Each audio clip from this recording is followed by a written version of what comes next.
illusion. At least you got friends. Come on, lady, for a friendly word. Deep down the phone, chopped it on the phone. All I heard. Are we gonna let the elevator bring us down? Uh-oh, let's go. Go crazy. Let's get nuts. From the front of a banana to the pull up in a truck.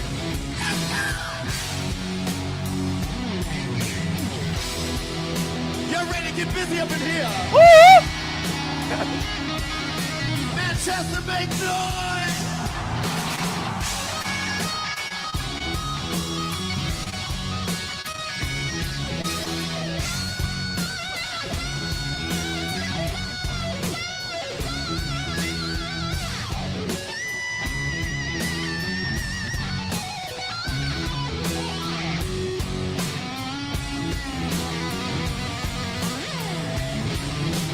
Are we gonna let the elevator break us down? Uh-oh, let's go.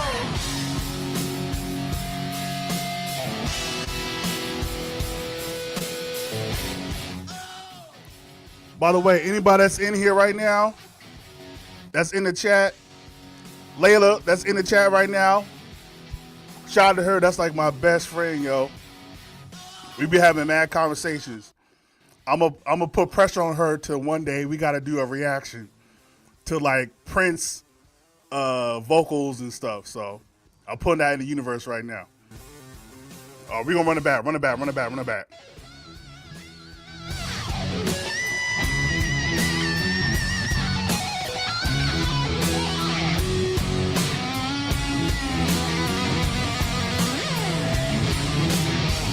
we gonna let the elevator break us down? Oh, oh.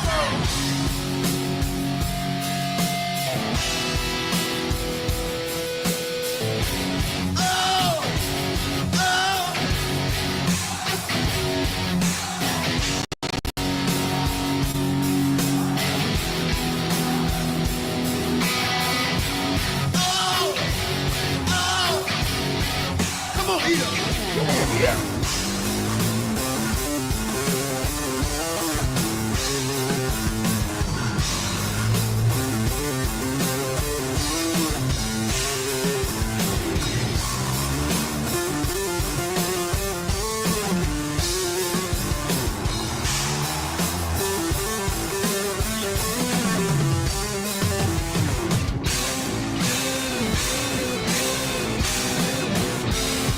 Nasty.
That was sick.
That's how you start that live.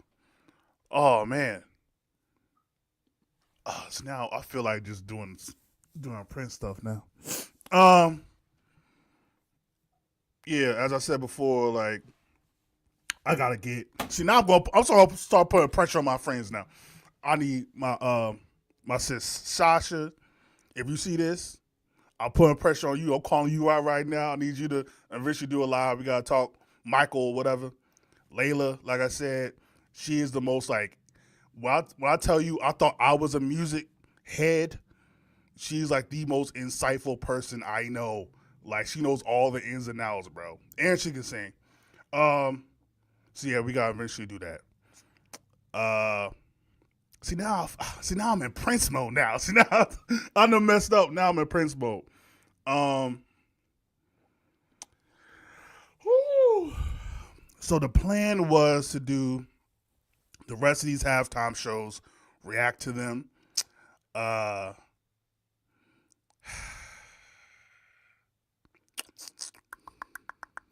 You know what? We're gonna switch it up real quick. We're gonna switch it up.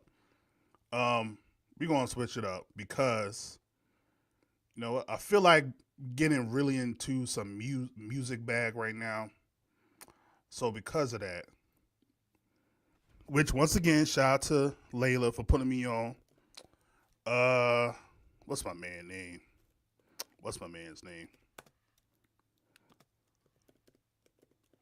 I feel like listening to some breakdowns. So I want to do a short one. I want to do give us the Jackson family the halftime song. What do you mean give us the Jackson family? What's it all for? That's all I heard. Let's see. Multi-tracks. Okay. You know what? We can switch it up. We do not have to do the halftime show today.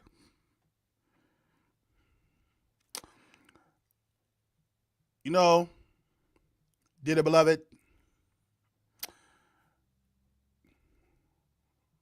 no, let's do some multi-tracks today. We'll do halftime shows if we're feeling it the spirit. Let's see what should I do? I'm actually late. I'll put you on the spot. What should I react to? Let's see. This is all I heard. Had a little break. Style. Oh, let's go.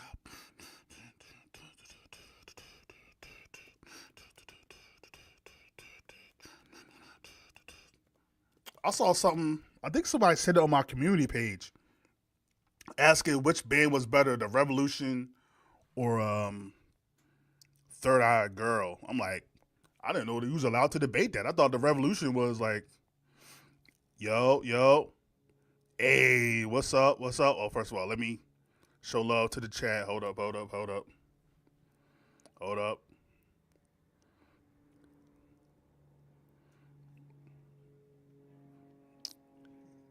Yo. Get shout out to my girl Layla right here.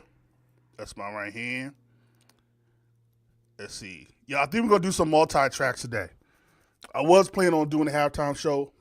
I might have to update the title because I'm feeling a little bit different today. What up, Cat Sarah? What up? What up? What up? Time to relax. Oh, we're gonna relax today. What up? Headset Hub. Salutations. All right, so getting back to, let's do Mike's Off the Wall. Okay, let's do Mike's Off the Wall multi-tracks. Let's go. This is a democracy. This ain't America. This is a democracy here. Okay. Yeah. Okay, I'm not sharing this, so you can't hear this yet. So when I tell you I am like floored by this channel, again, shout out to my girl Layla, put me out. Like, I am like amazed by this channel that somehow got all the raw tracks, the raw vocals of Michael Jackson songs. So let me stop sharing this.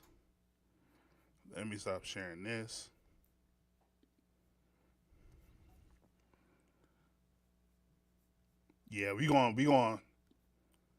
hear some. Can I say that?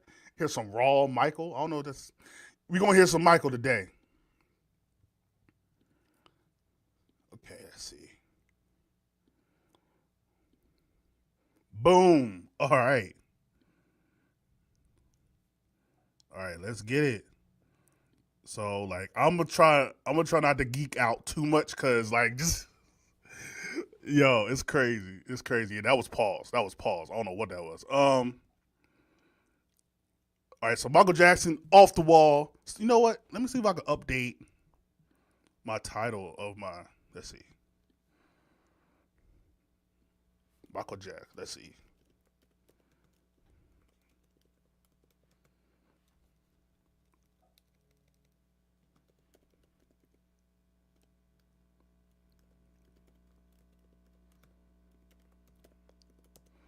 Real quick, because I'm not feeling very Super Bowl halftime showy today. So we're back at it. Michael Jackson multi-tracks reactions.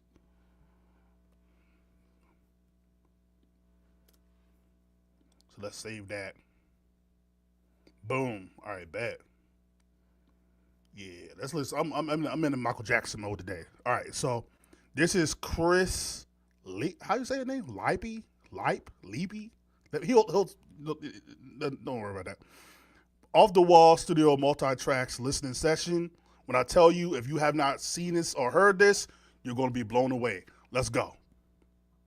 Michael Jackson, Off the Wall. We have all the tracks, all the layers in their individual form. Every little detail with the harmony stacks and articulations that Michael does, multiple lead tracks, and a full layout of the entire instrumental. Let's just dive right in. The recordings from this era are so real, and having these multi-tracks sheds all sorts of light on how they were recorded and played, and you don't get that from a bunch of fake instruments. It's so fun. Kick. Hear the instrument bleed in the back.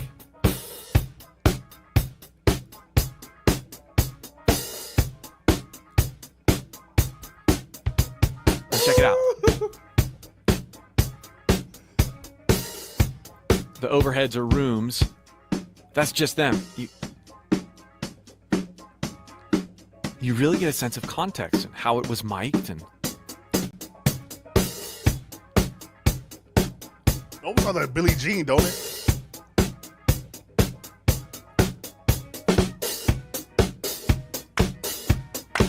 claps. Tongue. You hear Michael in the background? Oh my God. Oh, yeah.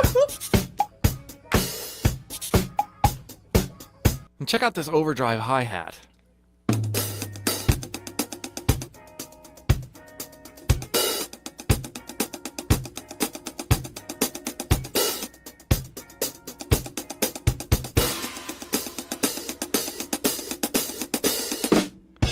interesting addition. It would be fun to see how that was actually incorporated into the final mix. Adding some bass. Oh man.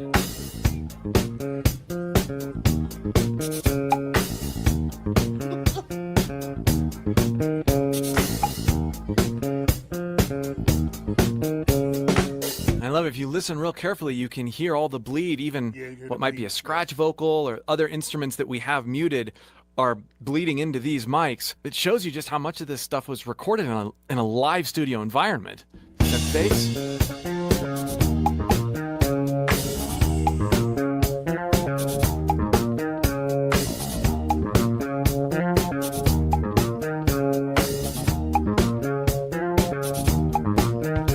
Just the synth bass.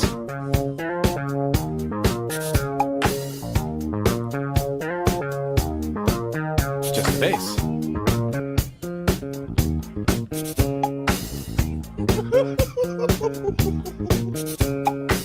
That's super cool.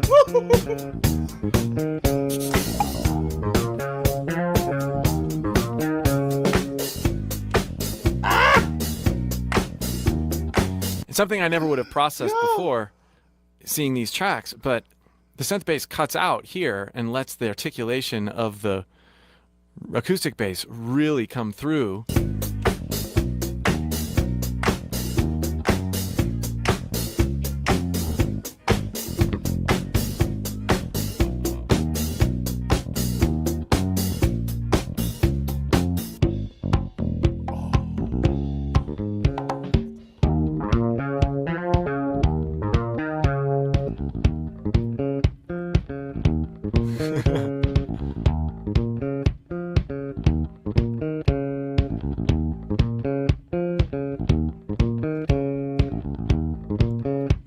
Let's listen to some guitar.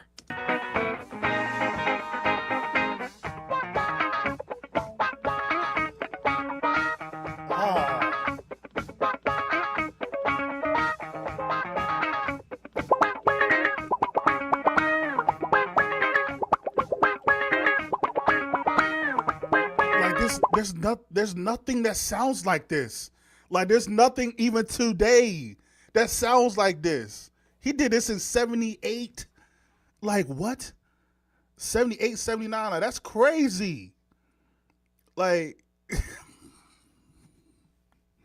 yo, I can't get over, like, I don't know how my band's got this, but we need to like hijack his studio low key, like on a hush hush. Like don't tell nobody. We gotta hijack his studio, because I don't know how he got this, bro. This is crazy. So you have this stereo track, which is obviously one pan to either side, and then you have this one, which is this double of what I'm hearing on the right side. And so when you have the freedom to pan these around, you really can hear the different separations of the performances.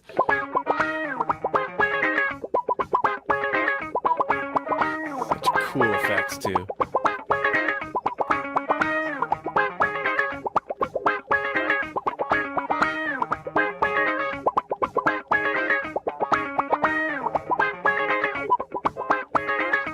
Got some sense in here.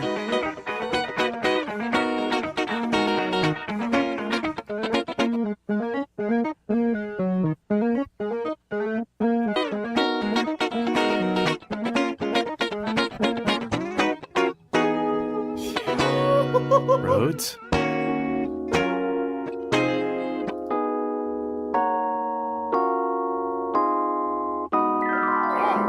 I love Rhodes.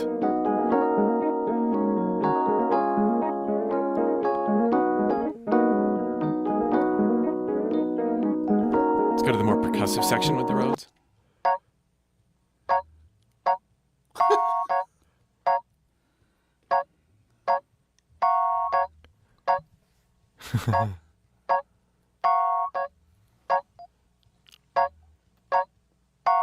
Now, I love real strings, especially on Michael Jackson arrangements. And I've been known to make arrangements with just strings and Michael singing.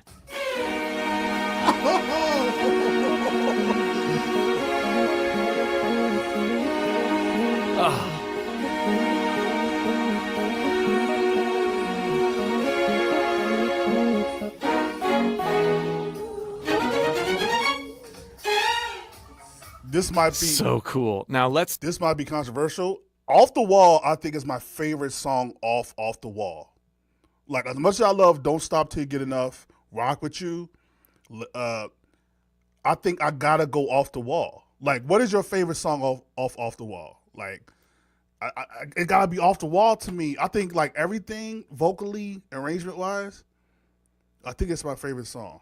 Like, comment in the chat right now, like, cause it's just like when you hear this, it's like, damn, like, it's crazy. Oh my god, like it's good without Michael even on it yet. Get on the floor. Actually, get on the floor. Get on the floor. Yeah. Okay. Yeah. Yeah. Yeah, he be killing like, bro. I can legit watch his channel all day. Like, again, I don't know how he got these raw tracks, but yeah, Get on the Floor is good. Let's see. Yeah, like, how can you not love this song? This is why I know the Grammys was some. No, I'm not gonna do it today. I'm not gonna do it today. It's not about the Grammys. I'm not gonna do it today. I'm gonna relax. All right, let's go back. Let's go back. Let's just take this section here with just strings and throw in some Michael. Gotta leave the 9 to 5 up on the shelf and just enjoy yourself. Come on, you. Let the madness and the music get to you. Life is so bad at all. Should we do some horns with that too? Come on and groove, yeah. Get to you. Life is so bad at all. If you live in a Being able to examine Michael's vocals and approach in this way specifically is amazing, particularly if you're a vocalist or an aspiring vocalist. I get so much out of listening to a little snippet and then trying a little something with my voice and going, oh, I've never felt that or heard that before out of my own voice. That's really cool. And then that ends up informing some of the things that I do later on with my voice while I'm performing or recording. If you'd like to learn how to pull from your inspirations and put new things in your voice based off of free non-judgmental playing, click the link below and join my free voice course. And I'll help you find things in your voice you never knew were there. You can find that link in the pinned comment. That was a smooth transition. That's a smooth transition how you did that. The ad. That was smooth. Or the video description.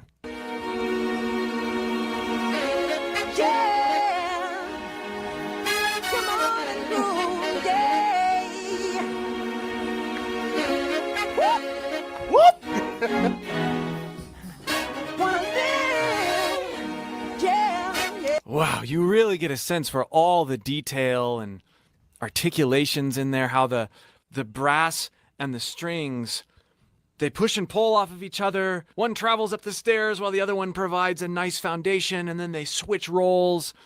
The arranging on these songs in this era is just unmatched.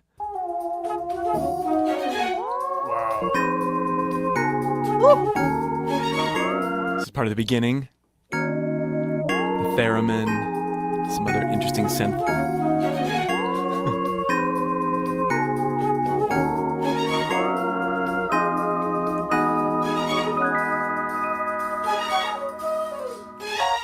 Now let's get into these vocals, shall we? Like I said, this session came with every little detail broken out. We'll start by building the I'm warning you right now. Be prepared, because what you're about to hear is an ear orgasm. I'm telling you right now. What you're about to hear is you're not ready. Even if you're ready, if you heard it before, you're still not ready. This is crazy. beginning harmony stack.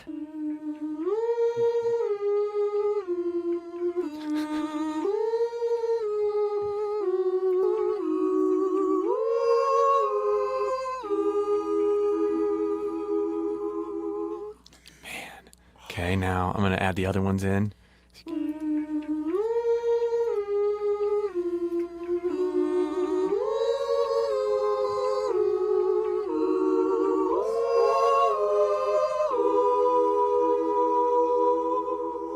Those close intervals, listen.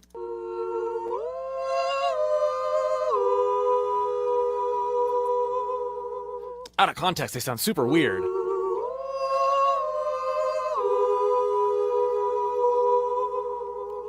I like that we have the ability to isolate even from the double.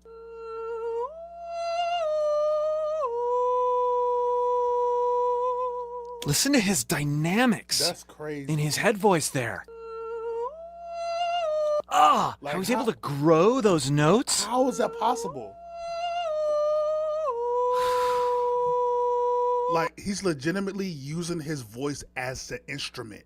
That's why he was able to do demos the way he did. Because he's able to change the pitch or the tone or drag it out or shorten the note. Like, it's like, oh my God. Like, bro, like, yeah, opera. Like, it really felt operatic. Like, oh my God. Now, in terms of the lead vocals, what we have here is 3 total lead vocal tracks.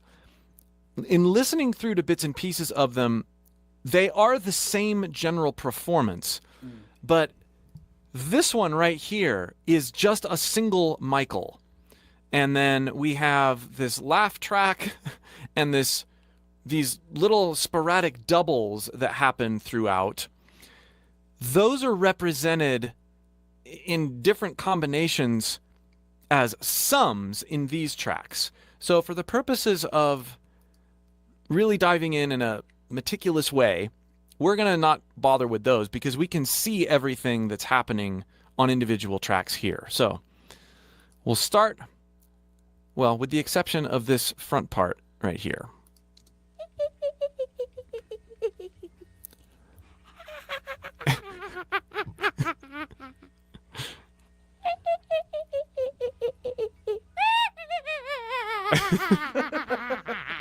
Awesome. And then we've got, this.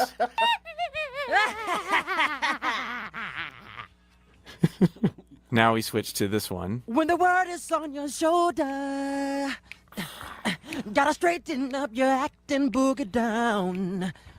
If you can't hang with the feeling, then there ain't no room for you in this part of town. 'Cause we're the party people night and day, living crazy, that's the only way. So tonight, His agility at this age, his ability to go in and out of different grit postures, it's so much more subtle than it became later, which is understandable as you age and go through stress and all sorts of other changes. But I love how just cohesive yet variety-oriented his performance is, and just free. He's not thinking about all this stuff in the moment. when the word is on your shoulder. I was going to say the same thing. It's free. It doesn't. He's not thinking about it. He's just being. He's not thinking about what he's going to do. He's just feeling the music. That's what great singers, artists do. They feel it. They don't think about it. They feel it. Like. Gotta straighten up your acting, boogie down. It's just right there, how he says down. Then boogie down. If you can't hang with the feeling, then there ain't no room for you in this part of town. His runs just 'Cause we're the party people night and day. heating it up on day. 'Cause we're the party people night and day. Listen to the rasp here. 'Cause we're the party The rasp, and then night and day. we've got several different approaches to rasp and grit. 'Cause we're the party. Pa, pa, not pa, but pa, we're the party. And then 'Cause we're the party people night and day. the day is more of a crunch or a drive. Day, pa, day. Two different, completely different postures over this one line. He does that all over the place all the time, but being able to hear it in isolation. 'Cause we're the party people night and day. Living crazy, that's the only way. So tonight, Heat on gotta so. leave the night vibe up on the shelf and just enjoy yourself. Groove. Let the medicine music get to you. Like I love how he interacts with the drums, with all of his percussive in-betweens. groove. Let the medicine music get to you, life ain't so bad at all if you live it off the wall. And then we have this neat double here. If you live it off the wall. Not tuned, not pitch perfect, and that's the point. Now, I talked about him interacting with the drums. Just listen to how he becomes a percussive instrument. I'm just going to throw in the kick and snare. Oh, tonight, gotta leave the 9 to 5 up on the shelf and just enjoy yourself. Groove, let the medicine music get to you. Life ain't so bad at all if you live it off the wall. You really get to hear the way he interacts with the beat. When the melody is anticipatory, when it's pulling back, all of his little stutters and percussive elements. Listen again. Oh, tonight, gotta leave the 9 to Even the approach right there. gotta leave. And then he starts the phrase. It's perfectly complementing the drums and the simplicity of the drum line. Gotta leave the 9 to 5 up. There's subdivisions that he's adding that sound almost like they're part of the drums, but they're not. Gotta leave the 9 to 5 up on the shelf and just enjoy yourself. You have that hi-hat on an 8th note, and then you've got the filling in that 16th note groove, but pulling it just enough. Gotta leave the 9 to 5 up on the shelf and just enjoy yourself. Right here. Groove, let the medicine music get to you. Life ain't so bad. And that exit where he's emphasizing that upbeat. Music get to you. Life Oh my ain't so God. bad at all if you live it off the wall. Now let's build some harmony stacks. Yeah, again, like Tonight. oh my God, he becomes one with the instruments. You like that's man. Okay, let's. Music get to you. Life ain't so bad. And that exit where he's emphasizing that upbeat. Music get to you. Life ain't so bad at all if you live it off the wall. Now let's build some harmony stacks. Tonight, Oh God. gotta leave the 9 to 5 up on the shelf and just enjoy yourself. Oh my God. Groove. Let the medicine, the music get to you. Life ain't so bad at all. Life ain't so bad at all. Wow. Live your life off the wall. I'm not going to play each one all the way through, but I did want to give you a sense of the simplicity on some of those, and also so that you could hear Michael's approach to his head voice. This is an additive approach here where he's light and reserved and smooth and doesn't have that upfront groovy rhythm thing. He's leaving that as a separate instrument to the lead vocals, and he's being sustained and pulled back, Michael, with these parts. Now listen, I'm going to put in another stack. Tonight, gotta leave the 9 to 5 up on the shelf and just enjoy yourself. Completely different attitude. Groove. Let the medicine, the music get to you. Life ain't so bad at all. Life ain't so bad at all. Live life off the wall. Live your life off the wall. Live it off the wall. Listen to the dissonance here. Live life off the wall. Live your life off the wall. Live it off the wall. So cool. Now, my let's God. put the lead vocals in there. So tonight, gotta leave the 9 to 5 up on the shelf and just enjoy yourself. Groove, let the medicine, the music get to you. Life ain't so bad at all if you live it off the wall. Life ain't so bad at all. Live life off the wall. Live your life off the wall. Live it off the wall.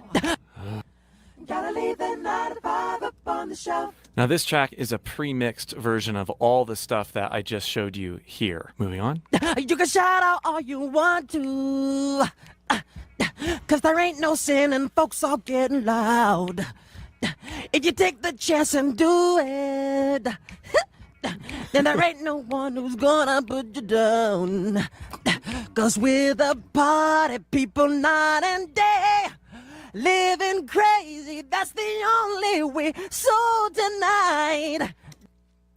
The variety that he has with all of his, some of them are in, some of them are out. If you take the chance. But even the inhale breath there after that exhale, there's a percussive nature to him taking in air. It becomes part of the rhythm. Even how he breathes in is part of the rhythm. That's a huge thing to pick up for any vocalist. Don't make your breaths just taking in air. Can they be musical? Michael's certainly are. Listen to Working Day and Night. Listen to Working Day and Night. If you take the chance and do it, then I And then, but then he has all these other series of breaths afterward with the there's so much music going on right there, even in these little yelps. Then there ain't no one who's gonna put you down. And I love that part too. Listen how he says put. Then there ain't no one who's gonna put you down. Put you down. Then there ain't no one who's gonna put you down. Cause we're the party. He pulls back in rhythm and gets real sloppy and so and then goes right back into that tight rhythmic interactive state. Cause we're the party people now. What he did, Chris? No, do that again. What he did? What he did? There's so much music going on right there, even in these little yelps. Then there ain't no one who's gonna put you down. And I love that part too. Listen how he says put. Then there ain't no one who's gonna put you down. Put you down. Then there ain't no one who's gonna put you down. Cause we're the party. He pulls back in rhythm and gets real sloppy and so and then goes right back into that tight rhythmic interactive state. Cause we're the party people night and day. Living crazy, that's the only way. So tonight. And these sorts of things that you get to hear the mic or the preamp, the signal chain for the mic break up just a little bit as he gets more intense. That's fun to hear too. Living crazy, that's the only way. So tonight. Really adds to the intensity. Gotta leave the 9 to 5 up on the shelf. And just enjoy yourself. Come on and groove. And let the medicine, the music get to you.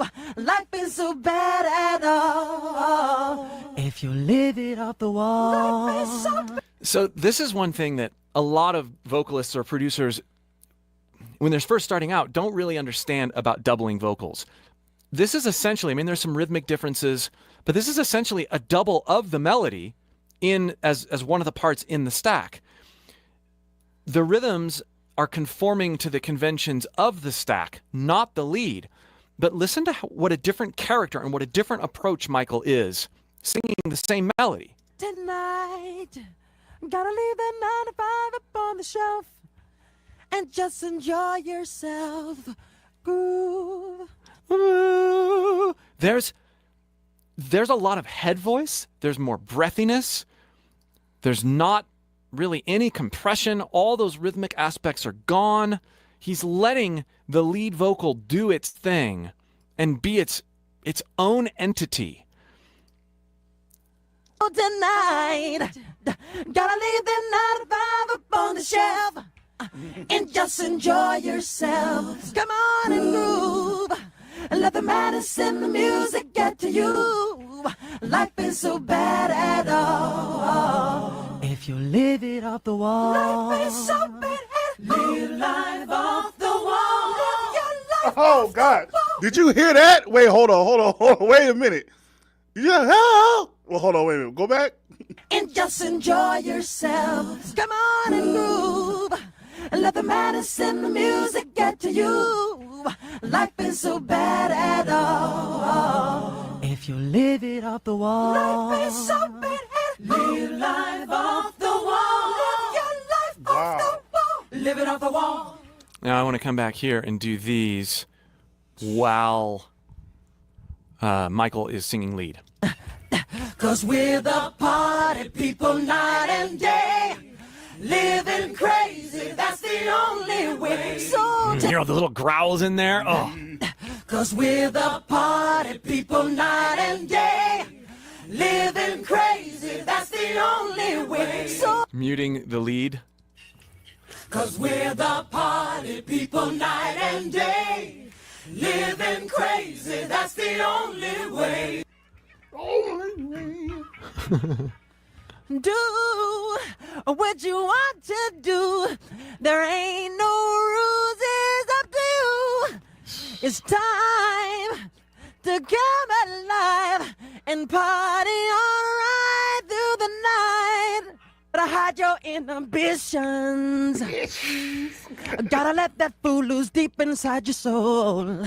Listen to how he approaches this high note and group of phrases here. Do what you want to do. Hear how on want, listen again. What you want to.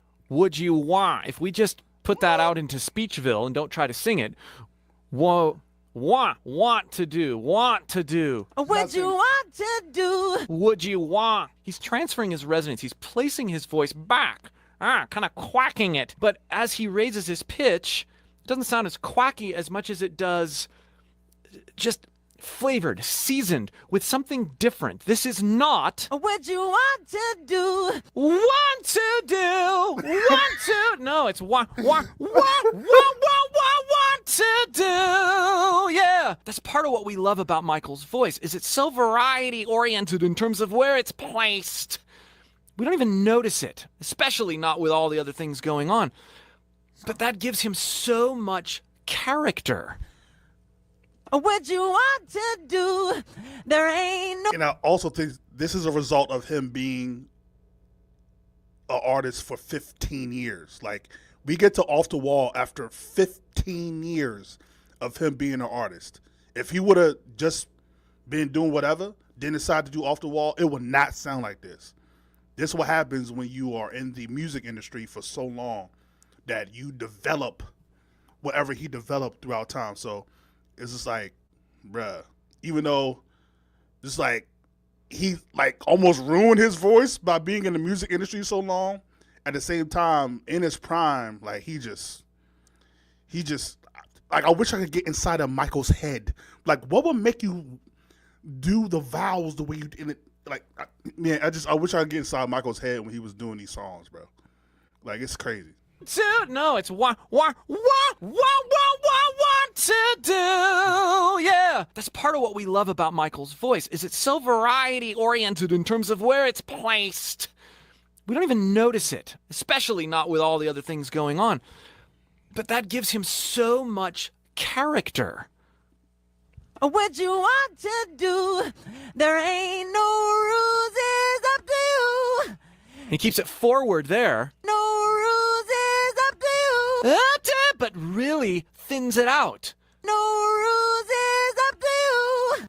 No rules is up to you. Yeah. Not. He's not reaching for that. He had such a range because he knew how to dynamically adjust his vocal weight. That's another thing we hear, particularly in these, I guess, earlier recordings. Sometimes he's heavy and gritty and raspy, but when he wants to soar and really be free in those higher notes, he's not going into full head voice. As we hear on the background vocals, he still has this aggressive, presence-filled performance up there. That's a well-supported, mixed voice. No rules, is up to you. It's time. And then listen to his exhales, his exits here. Great singers sigh. They ground in a familiar area of their speech resonance after key phrases and notes that they really dig into that are high for them. This is a way to connect the whole voice. No rules, is up to you. It's time. It's so fun to experiment with stuff like this in your own voice. Rules is up to you. It's time. It's time. No, it's time. Time. Yeah. Bring it into your chest voice. Bring it into your speech area. And then venture out. Oh. To come alive and Hear it again there. to come alive and party on right through the night. Gotta hide your inhibitions. Yeah. Gotta let that fool loose deep inside your soul. Wanna see an exhibition? Better do it now before you get too old. Like seriously, Cause when what would make Michael do that? Just random like hip, like just the like again. It's all feeling. It's just whatever he was feeling at the time, and then like it's almost like a hex, like exhale to say like, bro, this man, Michael, bro, I miss you, dog. I really miss money. All right, we got to get out of here. inside your soul, wanna see an exhibition? Better do it now before you get too old. Cause when the party people night and day living crazy, that's the only way. So tonight, gotta leave the up to you.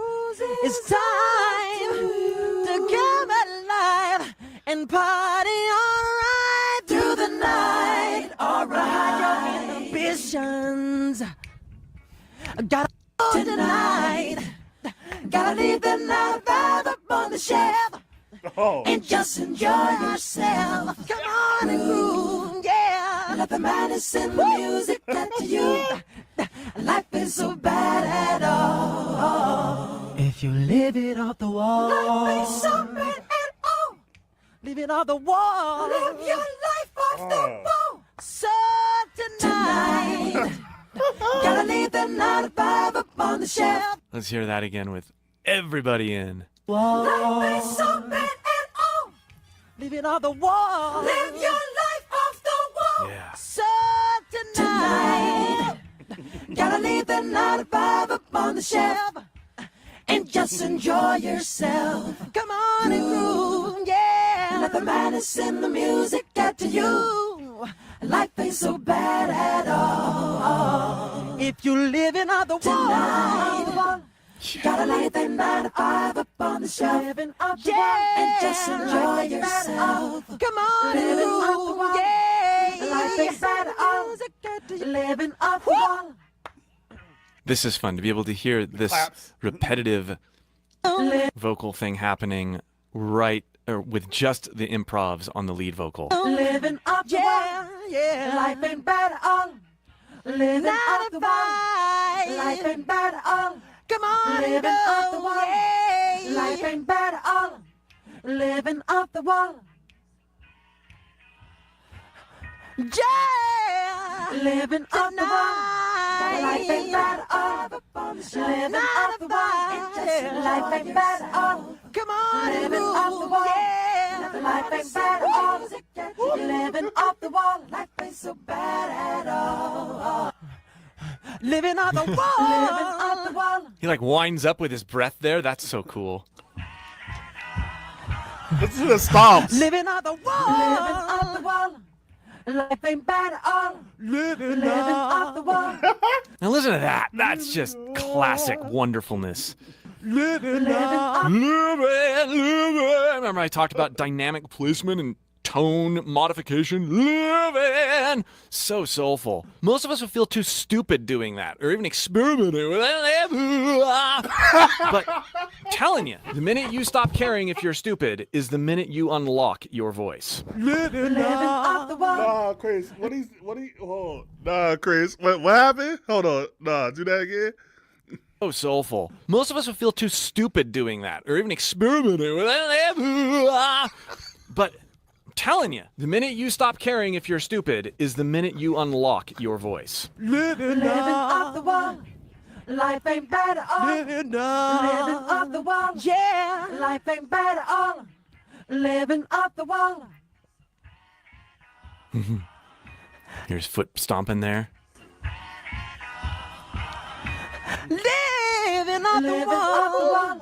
Beautiful run. Living off the wall. Like a shot out of cannon. Life ain't bad at all. Living off the wall. On the shelf. Life ain't bad at all. Come on and move, yeah. Life ain't bad at all. Music got to you. Living off the wall. Life ain't so bad at all. Be sure to check out my ever-expanding playlist of Michael Jackson multitracks and vocal analysis videos. And again, if you would like help working through what it means to free your voice and pull out things you never thought were there in your own singing, Click that link below in the video description or the pinned comment and join my free course. We'll see you for more. Yo, this what my man named that was from American Idol? Look like Chris. What's it? Daltrey? Is it Chris? I cannot get over how much he looks like. I think it's Chris Daltrey, right? Yeah. No, is it? Did I make that up? Yeah, Daltrey.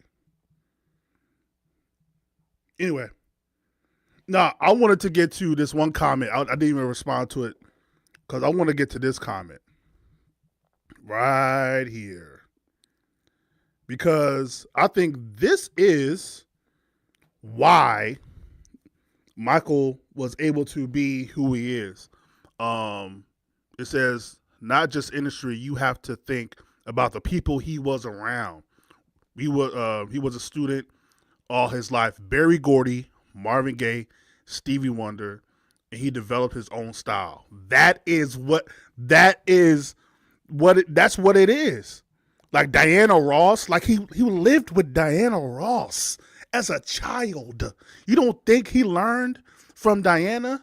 You don't think he learned from Diana? Like he was around the greatest of the. Quincy Jones was with Frank Sinatra and all these other greats from the Rat Pack. Like he literally was with the best of the best. The problem today is we're losing the recipes. We don't even sample no more. Like everything is a sample of a sample of a sample of a sample. And now you got AI coming in. So now you don't even have to have raw vocals. You lose the feeling if you're using a computer to generate a different sound. Like all the real instrument, all the real musicians, all the artists, they're gone. They're gone. It just, that's what it is. Michael, you can't get another Michael because the day and age of actual musicians, singers, all for digital. Like we can't do that no more. So, but yeah, like, bruh, that off the wall, bruh. Like, oh my God.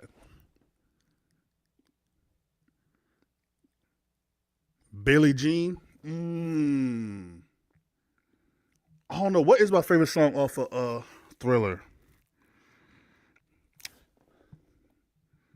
I don't know. What is my favorite song of Thriller? I gotta think about it. It's probably Want to Be Starting Something. It's probably Want to Be Starting Something or Human Nature, one or two. But yeah, nobody wants to be a student. Like if you're gonna be in music, bro, you got to really be about it. Like you gotta like this ain't no quick get rich quick scheme. Like you really gotta be about the artistry of it. Like and also the problem is the labels, the industry itself. Like they're not trying to make artists. They're trying to make licks because they see all these artists as a lick, right? So they're not trying to artist development. That's gone. They're not trying to develop the artist. They're just trying to see, well, what is TikTok doing? What is Twitter doing? What's IG doing? How can I get a 30-second clip to go viral? So now we're not worried about the music. We're just worried about doing a commercial. We're not even doing music no more. We're doing commercials. Really think about it. All the music today, they're just commercials. They're not real songs. Like, so, yeah. But, yeah, nobody's trying to learn. It's all algorithm. When you go to just analytics and algorithm, you lose the feeling of it. Stream of Eminem and Pop. I'll tell you one thing. If I do a stream of Eminem, I don't know if you're going to like me. I don't know if you're going to like me if I do a stream of Eminem. But I'll do it. I don't care. Like, what do you want to hear of Eminem?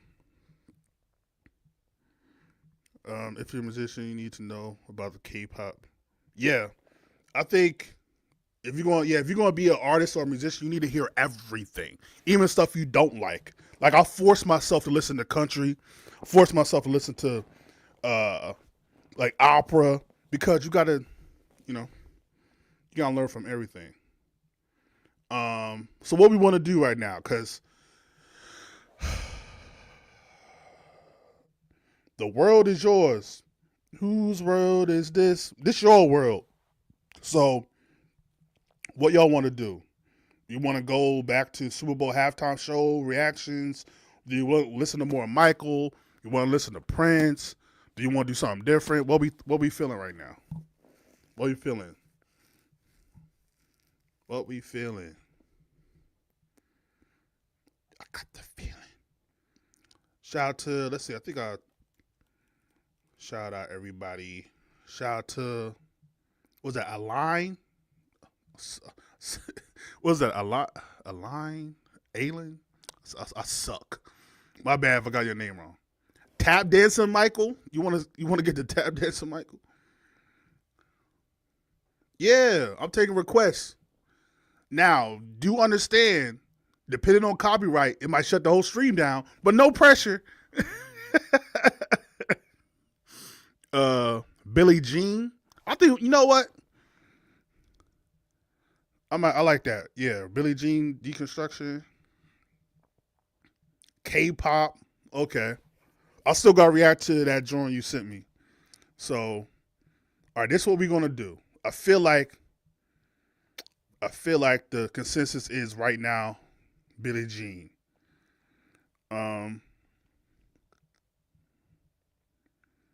Everything Must Change. What is that? Other version of Everything Must Change.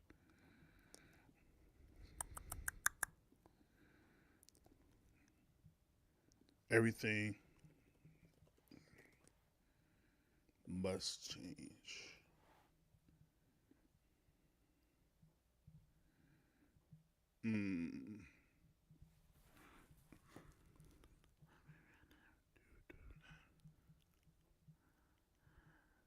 All right, we're going to do, okay, so this is what we're going to do first.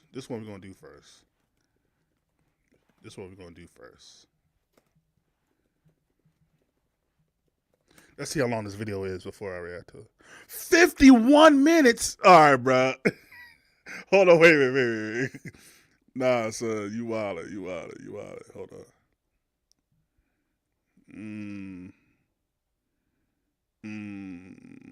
51 minutes. Wait a minute. Hold on.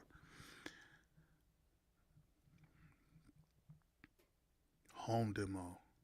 51 minutes. How do you get 51 minutes out of a 2.5 minute demo? All right. Yeah, we gotta get popcorn for that. Like, we might have to. Yeah, we might. I might have to get. We might do that tomorrow because I need to be prepared for that. I wonder because, again, I gotta worry about copyright. Low key.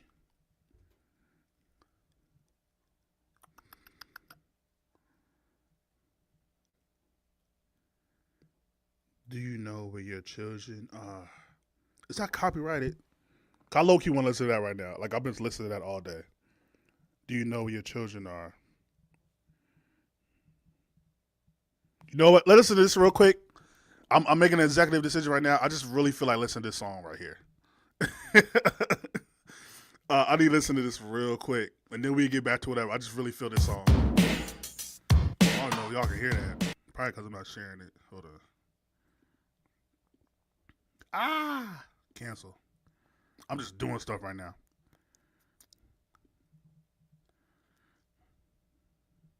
Just do 6 minutes of it. Let's see. George Benson, that's right. Okay.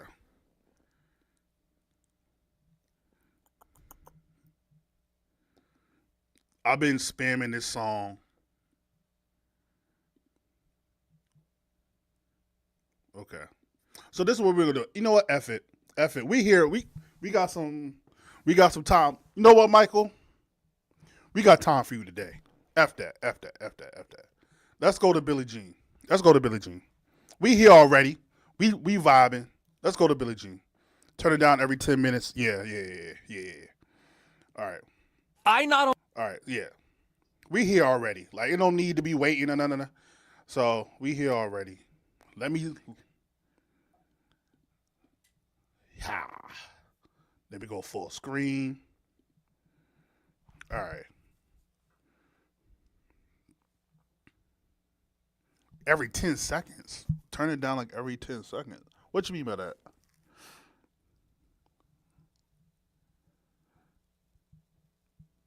Oh, no, I think I think I'm just talking about copyright. Okay, never mind. All right. So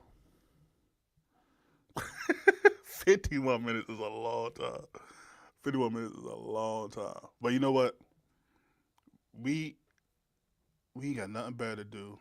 And I'm actually really intrigued to see what his breakdown is. Because if it's 51 minutes, I know he must have been wilding. So it must have been crazy.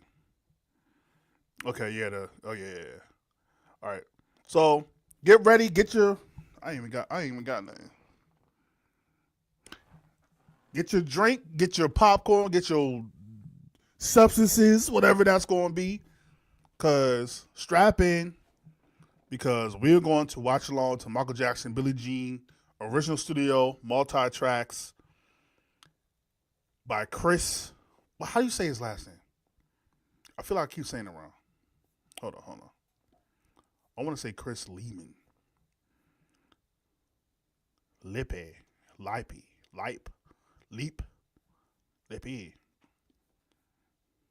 How do we say his last name? Chris. We're going to call him Chris. All right, let's go. Yeah, everybody just get ready. We on. I want y'all to get your substance, get your drink, get your whatever. Like we gonna have a time with this one. I don't know how long this gonna be.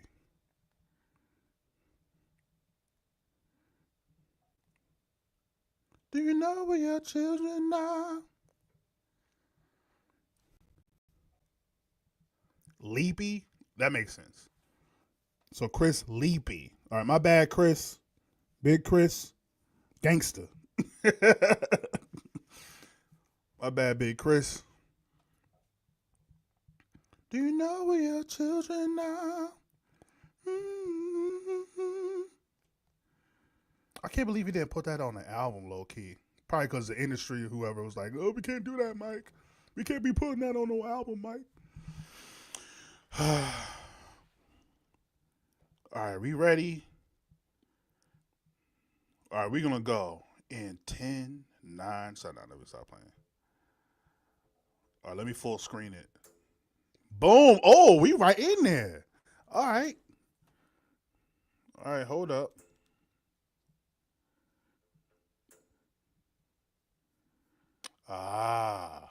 Okay. Hold up. Do you know where your children are?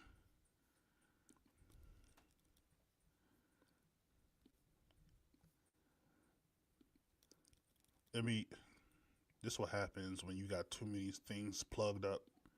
Hold up. All right.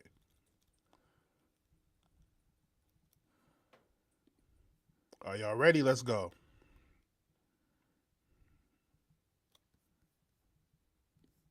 I'm like so hyped right now because I know he's about to go in. Like I know he's about to go in. Okay, let's go.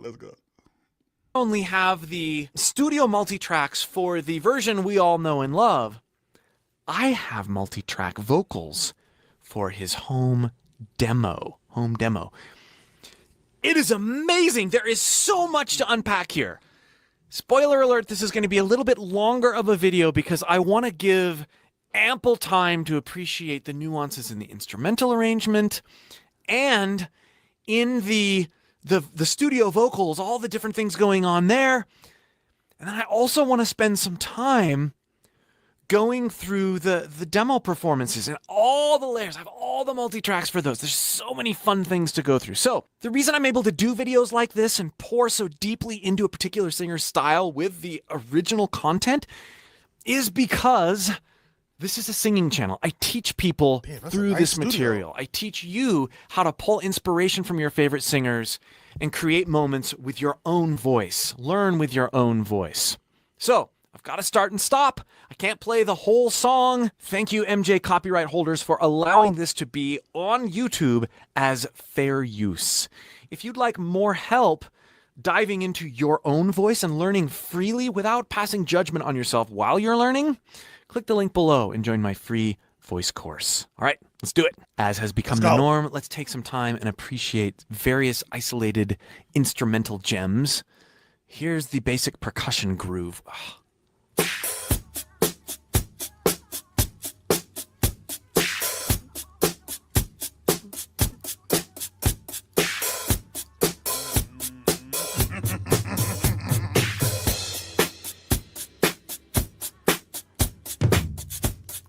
The details, this music I've listened to for so many years.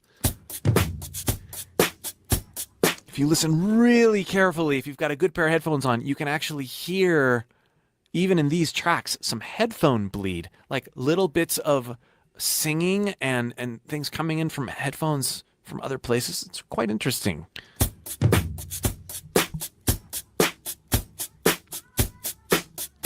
You can hear Michael back there barely.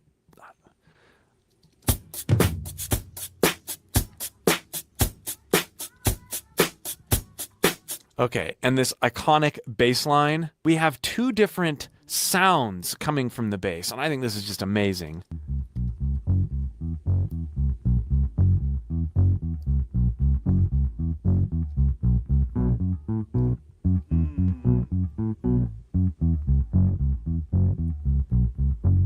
Let's have the distortion sort of whumps, and then there's this bass synth.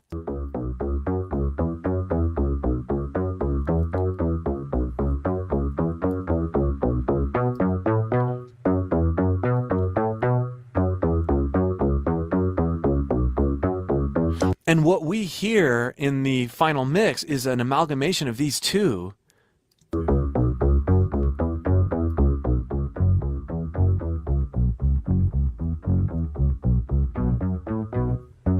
It's fun to play with the levels and see, you know, oh, am I getting it close to what the original is?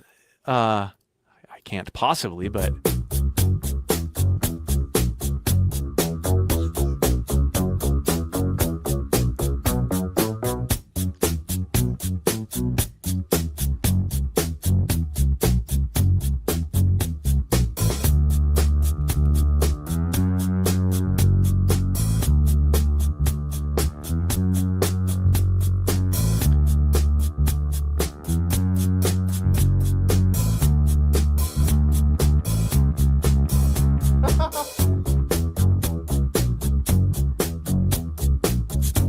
I think it's really interesting to listen to this performed bass here.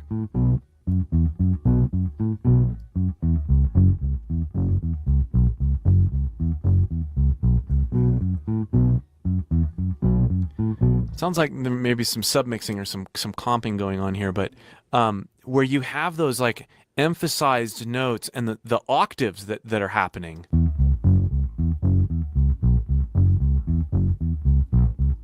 Never would have guessed that would be the vibe listening to the full mix. It's really interesting.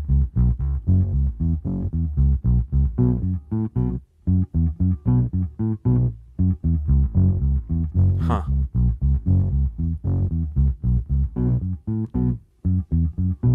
And then these sustained notes here. Very organic, wow.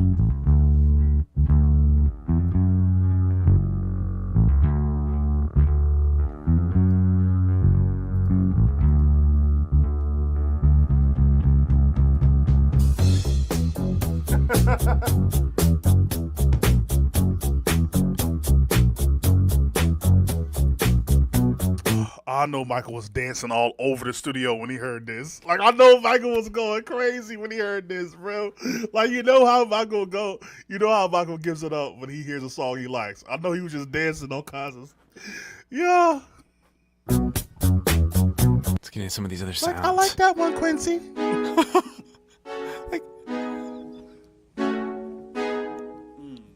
I get to hear the actual hook in isolation. Oh.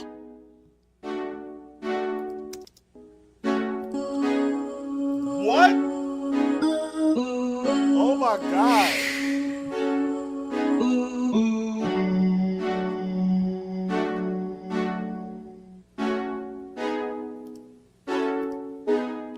Cool.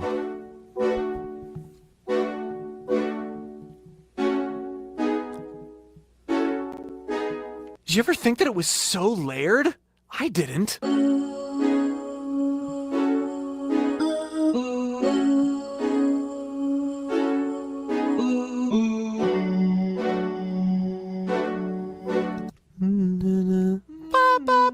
There's like that ninth going on. That's cool.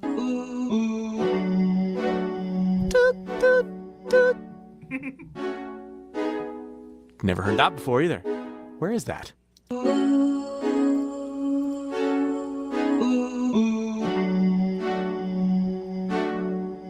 It's in these. Down here.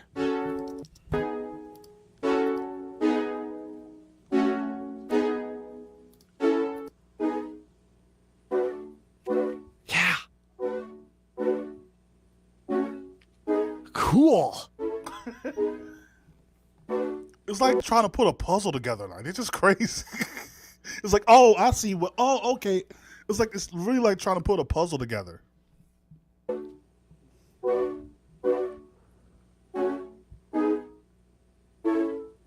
Huh.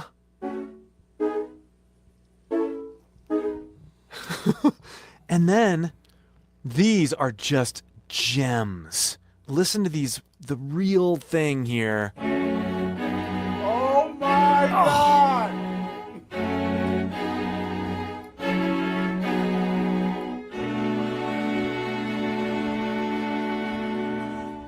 You can hear the track playing in the background, right? Them listening to what's there as they add as the string players add. That's cool. There's low end in this bleed. And you hear like the mouths of the and fidgeting a little bit of the viola players. What this tells me is that they're probably not wearing headphones. They probably have their speakers on because there's that low end, because headphones don't have any low end that the mics would pick up. They'd hear the fizzier stuff, right? So they have this room where these viola players are playing, and maybe off in the distance away from the mics, facing away from the mics, and out of phase potentially, they're able to hear through that. Just interesting to hear that it's actually there in the final recordings, but mixed or masked out and not loud enough. Let's appreciate these strings just a bit more.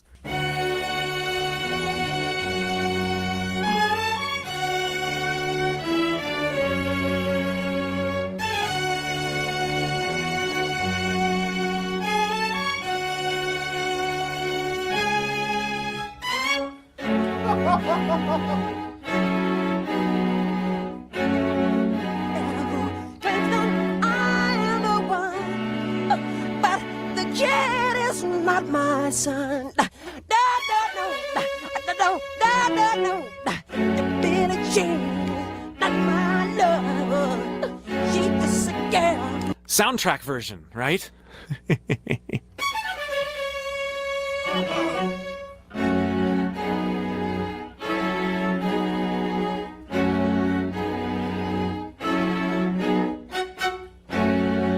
Wow.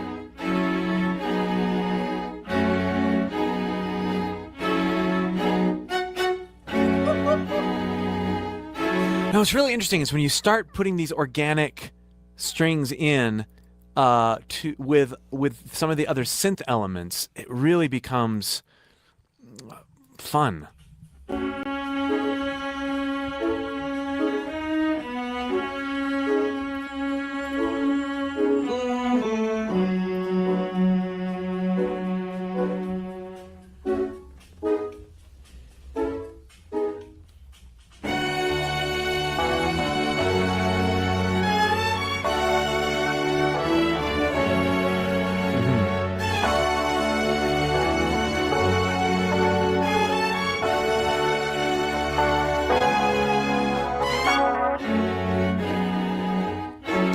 heard something there. Go back and check it. What you hear? What you hear? What you hear?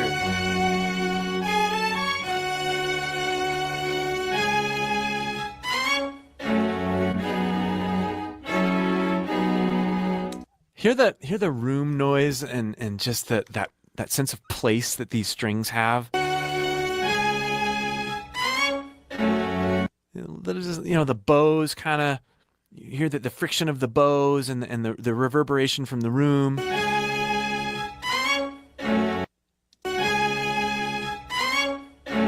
That's special. That's really cool. All right. Listen to some guitars.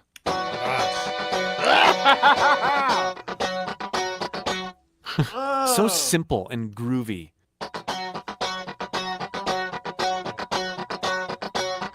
Put the JP in here.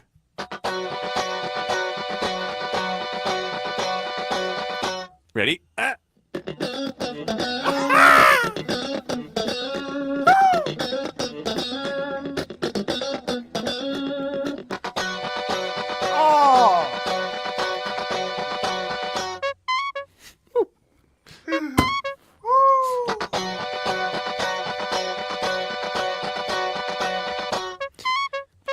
This sound.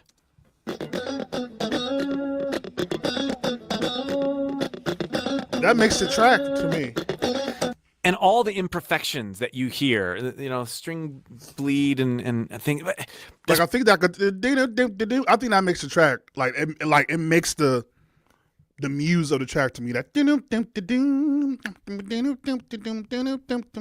like it just, bruh, like this, man. Part of what makes it so awesome, but that where we got the muted strings, it's doubled. He's like playing a drum set with the way he accents these strings, and then of course there's tonality with the strings. What a all in one sort of one man band thing happening with these guitars that also perfectly complements the rest of the arrangement. Right? If he was just playing the notes, da da da da da da da da da, it's just not going to matter as much. Mm-hmm. There's something so wonderful about the way that this was played with that percussive muted picking there.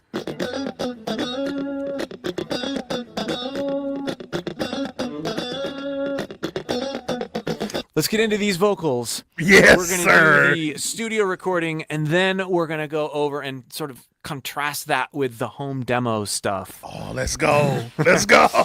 She was more like a beauty queen from a movie scene. I said, don't mind, but what do you mean? I am the one who would dance on the floor and around. She said, I am the one who would dance on the floor and around. Again, you've got the low end in his headphone bleed, which I wouldn't be surprised if he's recording through, an SM7B and he's got, he might have some headphones on to help him hear, but I bet he wants to feel the music. And you can tell, I've said this in so many other Michael Jackson videos where he's dancing, he's snapping, he's bringing his full body. This is a full performance. This is not just a vocal performance. Right, Even though he's in the studio, there's so much going on with his body and his whole being. That's what dials in the vocals that we hear so well. Snaps, the ad-libs he's doing, even in the midst of the melody in this single take. She was more like a beauty queen from a movie scene. I said, don't mind, but what do you mean? I am the one. I tell you, I did not know. I thought this was just a panned synth with some detuning on it or something. This is Michael, edited, but Michael. Wait. What? No. What? Oh, wow.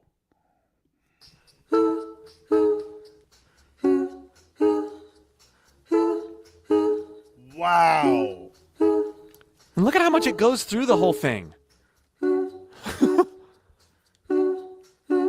And around. This is cool. Okay, ready?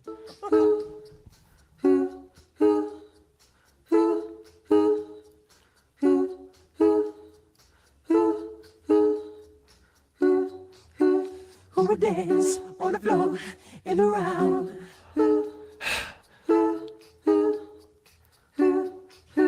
Who would dance on the floor and around. Floor. Hear that sigh? The worried sigh? Dance the floor. Don't just listen to this stuff. Really internalize it and speak it or sing it back. Try to get in the mind and the character of what he projects here. You'll enjoy it a lot more. And you'll learn some things about your voice, too. Who would dance on the floor and around. People always told me. His little inhale squeaks. Percussive. He does it on beat. Oh, so cool. People.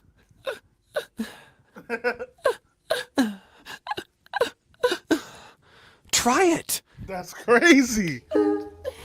People always told me, be careful what you do. Don't go around breaking young girls' hearts. And mother always told me, be careful who you love.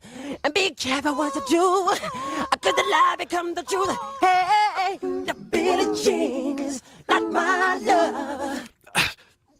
I just did it. This rhythmic exit from notes. Signature Michael Jackson. What really stands out to me about this section is these things, they sound very haphazard. The Billie Jean is not my love. Of course, that choir coming in, but like they layer in gradually. They're very imprecise.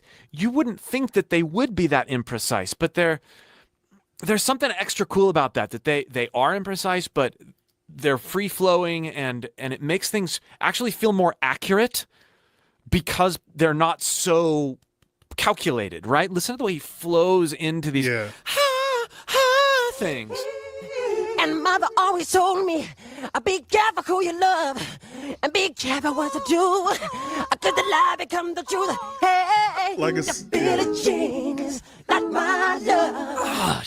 She's just a girl who claims that I am the one. But the kid is I am the one. I am the one.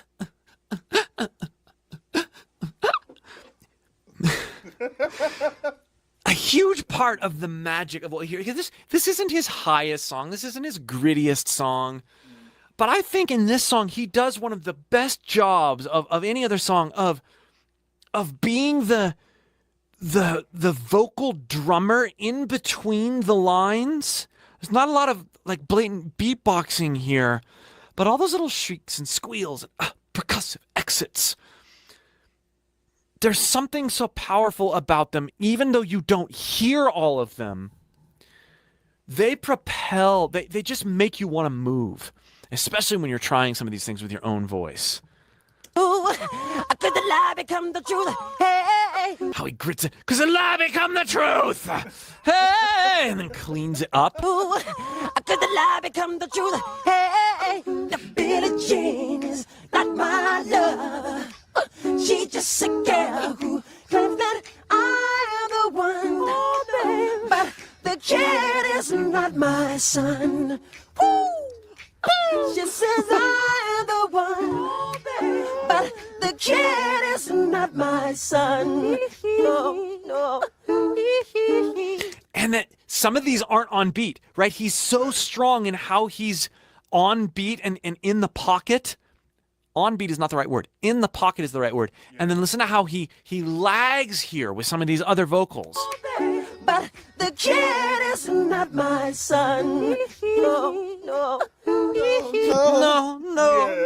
Yeah. Behind. While the he's are in there on beat. Oh, to really get a sense of this, let's put the claps in. Listen to how his pocket changes and how he drags this. She says I am the one.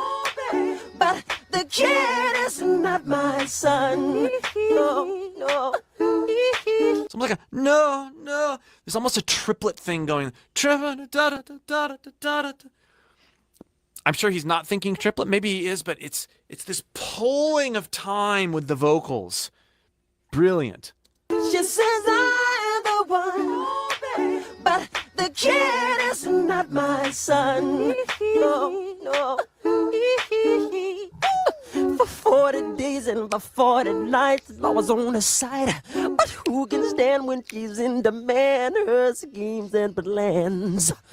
Go and dance on the floor and around. Her schemes, her plans. Listen to that. Her schemes and plans. Go and There's a punch there, right? He was down to out of breath. Yeah. stand when she's in demand. Her schemes and plans. I just think it's risky that he decided to go this direction, singing it this way. Like, you can hear the maturity in his voice from Off the Wall to Thriller. Like, you can hear the maturity. Like, to go from, don't stop taking it up to, nothing in land. Like, it just, you can hear the maturity in, bruh. Her schemes, her bottom of my breath. Her schemes, her plans. Punch. Go. It's neat to hear stuff like that you kind of get a sense that he's using the full range of his breath in the full mix, but it's cool to have that sort of verified, right? Stand when she's in demand. Her schemes and plans. Go and dance. You can hear that cut breath. There's a punch there. Plans. Go and dance on the floor and around. So take my strong advice. Just remember to always think twice. Ooh, these are cool. Let's put these in here. Plan. Strong advice. Just remember to always think twice. Don't think twice. She told my baby. Okay, let's solo out just those highly affected in advance of the lead. Don't think twice. Oh. What cool sounds. She looked at me, then showed a photo. My baby cried, his eyes were like mine. Go and dance on the floor in the round, babe. Ooh. People always told me, be careful what you do. Kind of fun hearing him do stuff like that. If you've heard the warm-up that he does with Seth Riggs, I've done a video on that. Listen to this. In the round, babe. Ooh. That sounds like something straight out of a warm-up. And it's fun to hear vocalists pull things from their warm-ups, from their practicing, and you hear what they do in their warm-ups and their practicing, and then you hear it actualized in a musical setting. And sometimes it's not that far off from what they're doing in their warm-ups. It just shows you how very musical Michael was all the time. Because even his warm-ups that Seth Riggs led him through were so incredibly musical. In the round, babe. Like, I think of the, what is it? They don't care about.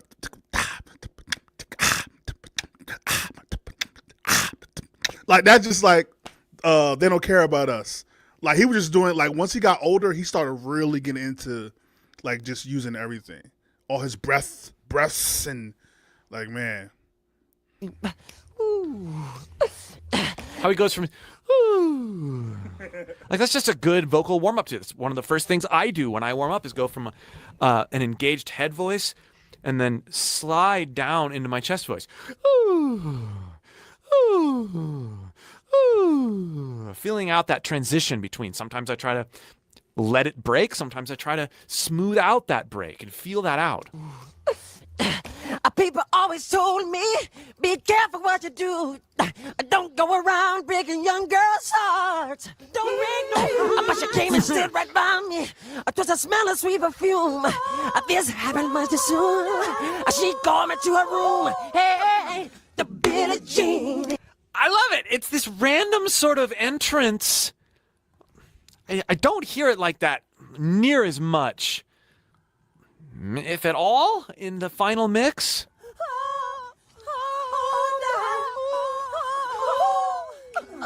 So much detail there. This happened much too soon.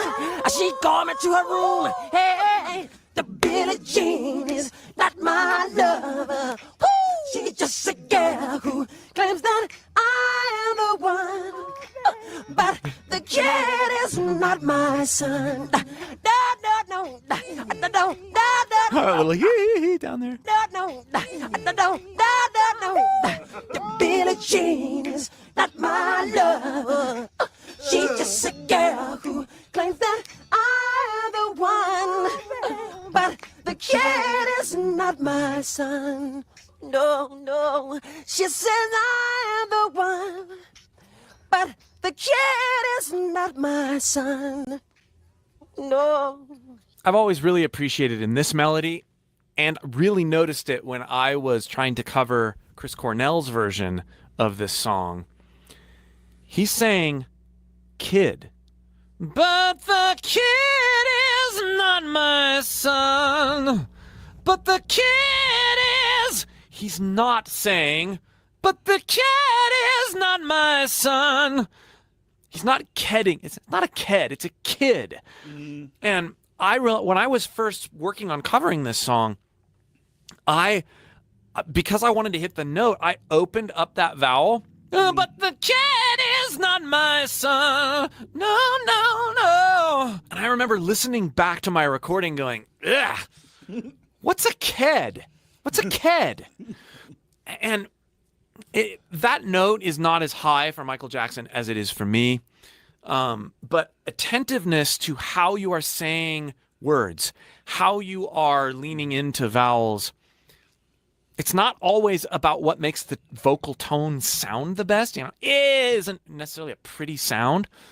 You have to think of the story. You have to think about what the song, what the melody needs in global context. Otherwise, you wind up with these strangely open vowels that I think really take away from the lyrical power of a song. The kid is, I'm the one. But the kid is not my son. No, no. She says I am the one. But the kid is not my son. And listen to the way the background vocals do kid. I'm the one you know. But the kid is not my son. He strikes a perfect balance between kid, and kid, right? He's not doing either of those things. He's kid. It's a slightly more opened I, but you hear it as kid. You don't hear it as ked. Yeah. He's very attentive to this kind of stuff.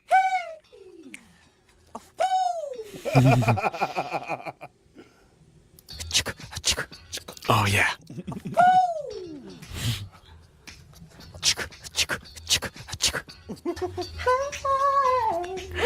Some of the off mic things you would never ever hear. Let's turn that up a little bit and just enjoy some of these things. Oh, there's lots there. Cool.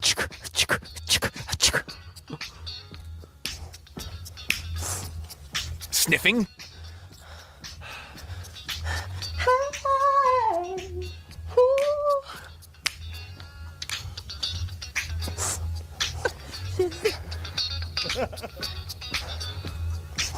She says I'm the one, but the kid is not my son. No, no, no.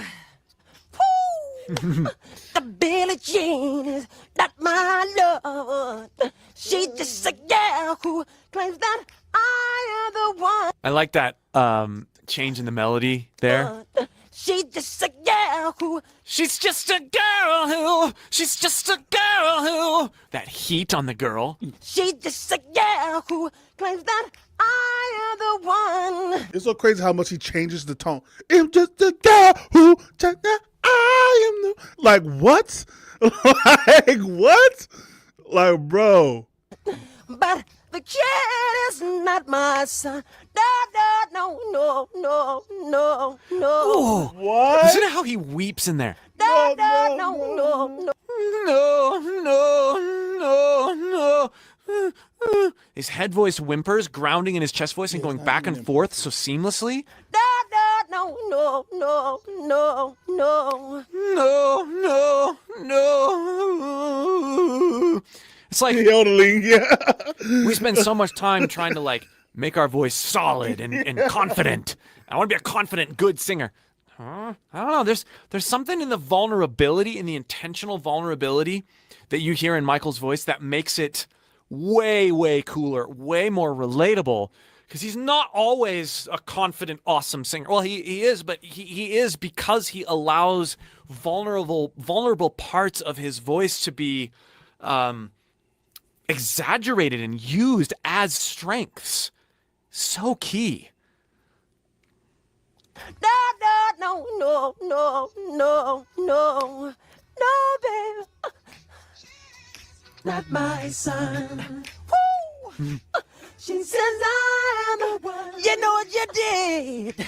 She says he is my son. Breaking my heart, babe. Oh, she yeah. says I am the one. The Billie Jean. Let's throw these other ad-libs in there, too. She says he is my son. Breaking my heart, babe. She says I am the one. The Billie Jean is not my lover. The Billie Jean is not my lover. The Billie Jean is not my lover. The Billie Jean is not my lover. Okay, so there's some comping, submixing here on this. Because that's what they've done is they've taken multiple tracks and put them into this one track digitally. So originally they existed in multiple tape recording tracks. And where they submix them along the road, because they're doing so many recordings, so many layers that there's a chance that some of these may have gotten submixed even in the tape recording process before they went to digital. We can't tell from these tracks. Although some of the demo versions, I do have I have more vocal tracks there. It'll be interesting to check those out with you and see what they actually are, even though they're labeled as demo, and how much more detail we have there. Not my love. The Billie Jean is not my love. Sing the Billie Jean is not. Oh! Listen to how low Michael gets. Billie Jean is like, bro, like his range is insane. Like Billie Jean is. Here are the dissonances there. That's really interesting. The Billie Jean is. The Billie Jean is. Woo! Yeah. Ooh, babe. Oh, babe. Oh, darling. Oh, baby. Oh, darling. Ooh. You know you ain't. oh, I love this part. This is my favorite part. You know you can't. Not my love. Take this one time. Not my love. Cool. Not my love. The Billie Jean is not my love. The Billie Jean is not my love. The Billie Jean is not my love. The Billie Jean is not my love. Finally stop the loops.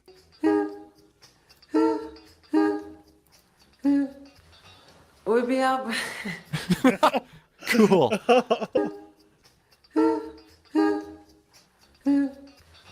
We'll be up. Like Oh, I love stuff. imagine how much energy it took to do that. All those multi-tracks, and he already did a demo. Like, I don't know how Michael left the studio without needing an ambulance. Like all that just for one song. And you know Michael did like 100 songs an album. Like, man. Stuff like that. The Billie Jean is not my lover. The Billie Jean is not my lover. The Billie Jean is Bruce. Bruce. That's so cool. Bruce. The Billie Jean is Bruce. Well, shall we check out some of the home demo? And scratch tracks? I don't know what to make of these. I know that there's a 1981 home demo version of this song, but I never really know exactly what I'm getting. So let's just dive in and appreciate some of these things. Now, you can see here I've got a lot more breakouts of all of the vocals, right? We have like the full stack, whereas in the studio stems I got, there were some of these that were submixed. So It'll be interesting to hear the similarities and differences and solo things out, make a few observations. Just go for it. Thanks for hanging around, by the way. This is a long video. So just the And thank you for hanging around. It's been a long video. the lead vocal scratch is what this one is right now. What? Okay, so he starts out just doing that. She was more like a beauty queen from a movie scene. I said, don't mind, but what do you mean? I am the one who would dance on the floor and around. I want to hear what this does. Just these three. Who would dance on the floor and around. Okay, the whole thing. Who would dance on the floor and around. It's largely fleshed out, and I like that we have all these individual ones, so we can hear the different performances. That's cool. Who would dance on the floor and around.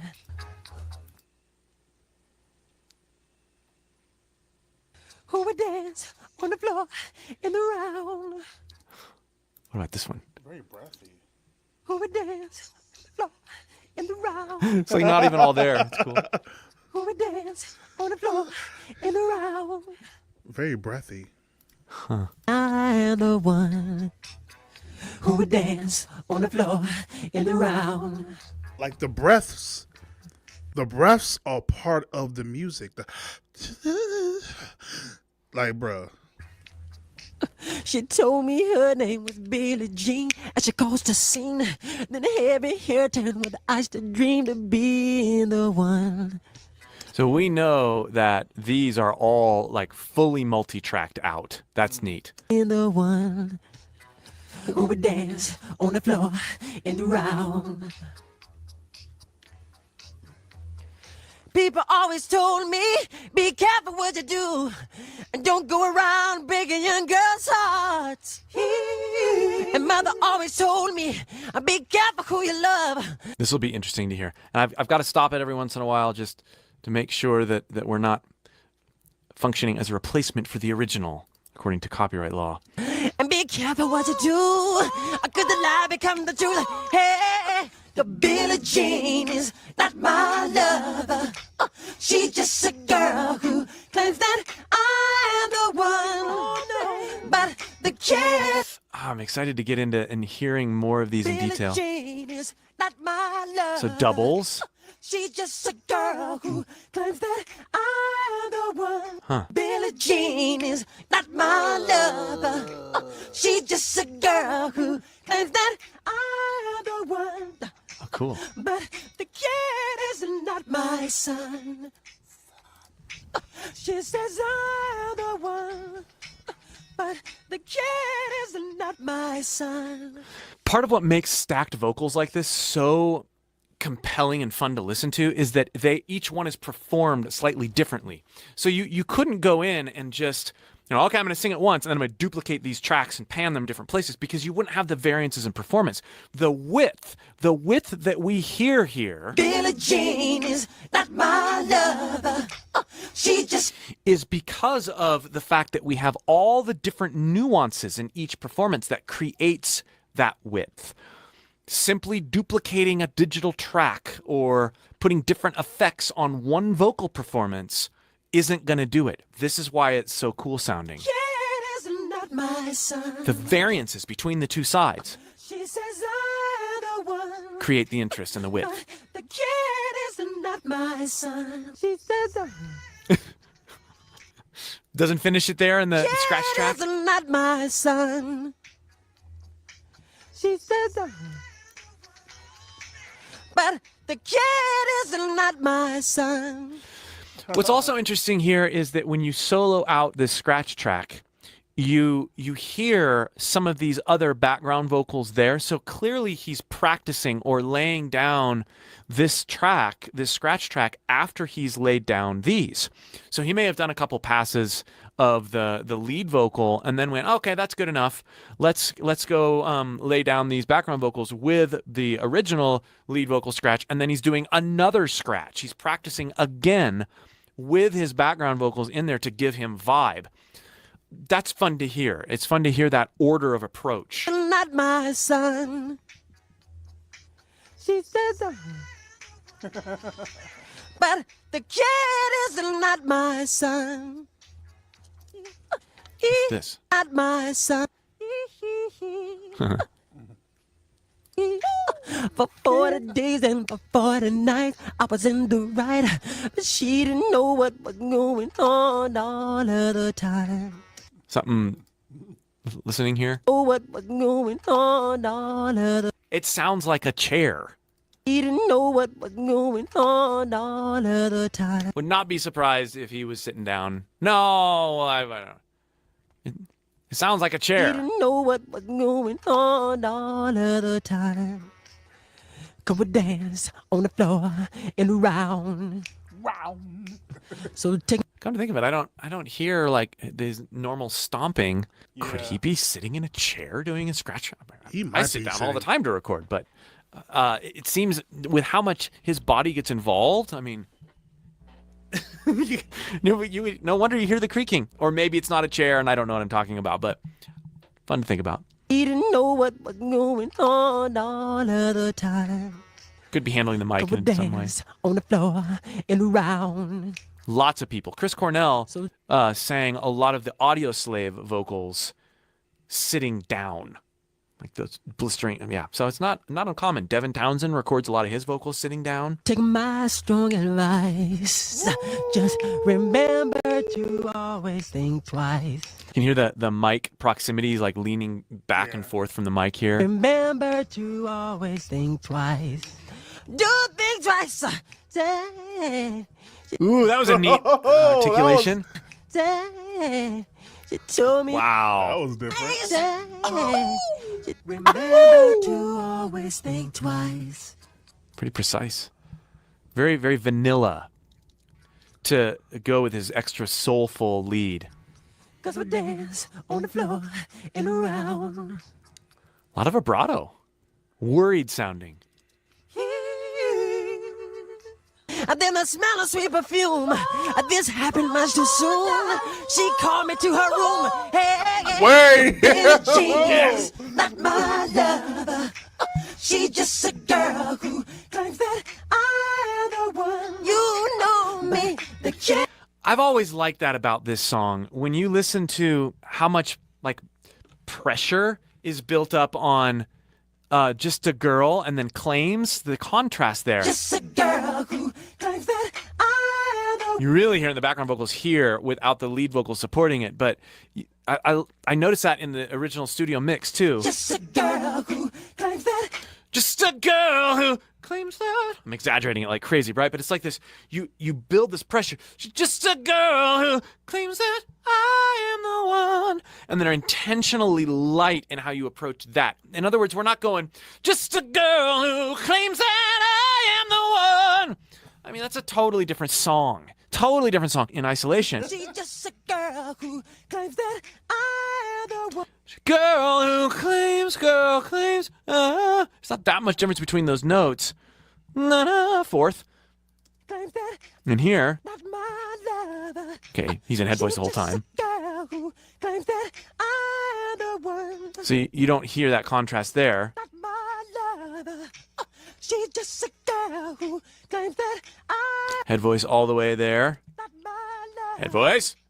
She's just a girl who Okay, right here. not my lover. She's just a girl who claims that I am the one. There's that contrast there. Not my lover. She's just a girl who claims that I am the one. And then to add to the contrast, these vocals don't even have that section. They're these lower ones. So we have that cool sound, that building up of that low energy, and then that abandonment in the arrangement into the claims that. Billie Jean is not my lover. She's just a girl who claims that I am the one. Yeah. But the kid is not my son. So after doing what I just did, more than I thought of that release into that claims that it's less about the performances. She's just a girl who claims that. It's not that contrast at any one take. But the way it's arranged and harmonized and mixed, I can hear now that it's more about the way it was arranged. We build in, it's just a girl, there's lots of that, and then claims that there's fewer tracks, there's head voice only. Pretty cool. It's more about the arranging than I thought. And I like that I came about that conclusion by listening to these tracks. The Billie Jean is not my lover. She's just a girl who claims that I'm the one. You know what you did, babe?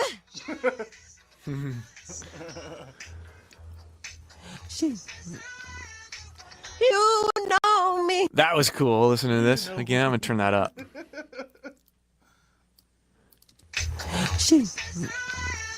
You know me.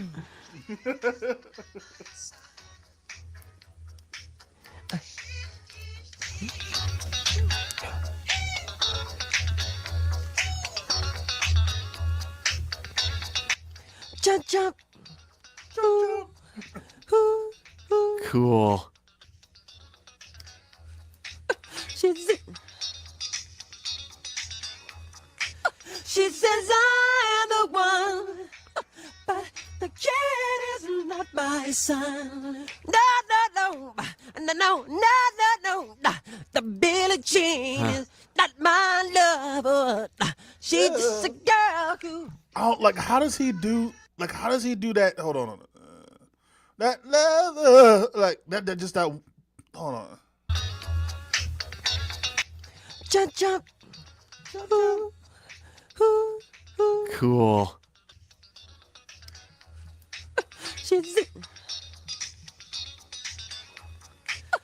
says I am the one, but the kid is not my son. No, no, no, no, no, no, no, no.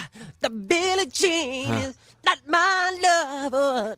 She's just a girl who. Like he don't even say love. No. It's like, bruh, what is that? What is that? Hold on. No, no, no, no, no, no, no, no. The Billie Jean is not my lover. She's just a girl who. There's that same melody line divergence that is so awesome. She's just a girl who. A lot cleaner on this one. She's just a girl who. Know what you did to me. She's just a girl who.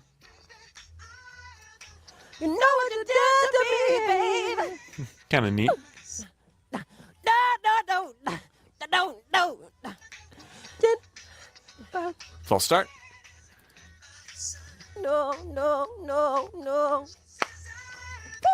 You know what you did. She says I is my son. Cool, cool. She says I am the one. Billie Jean is not my lover. The Billie Jean is not my love. You know what you did, babe. Billie Jean is not my love. The Billie Jean is not my love. You're a Billie Jean girl. Not my love. Down about you sing. Billie Jean is not. Oh, the Billie Jean is. All those kind of coming in at slightly different times. Jean is. Oh, the Billie Jean is. The Billie Jean is. Different pitches too. To take this one time now. Handling the mic noise, maybe? Just one time now. Just take this one time. Babe. Not my love. Not my love. Now I think he's sitting up. Now.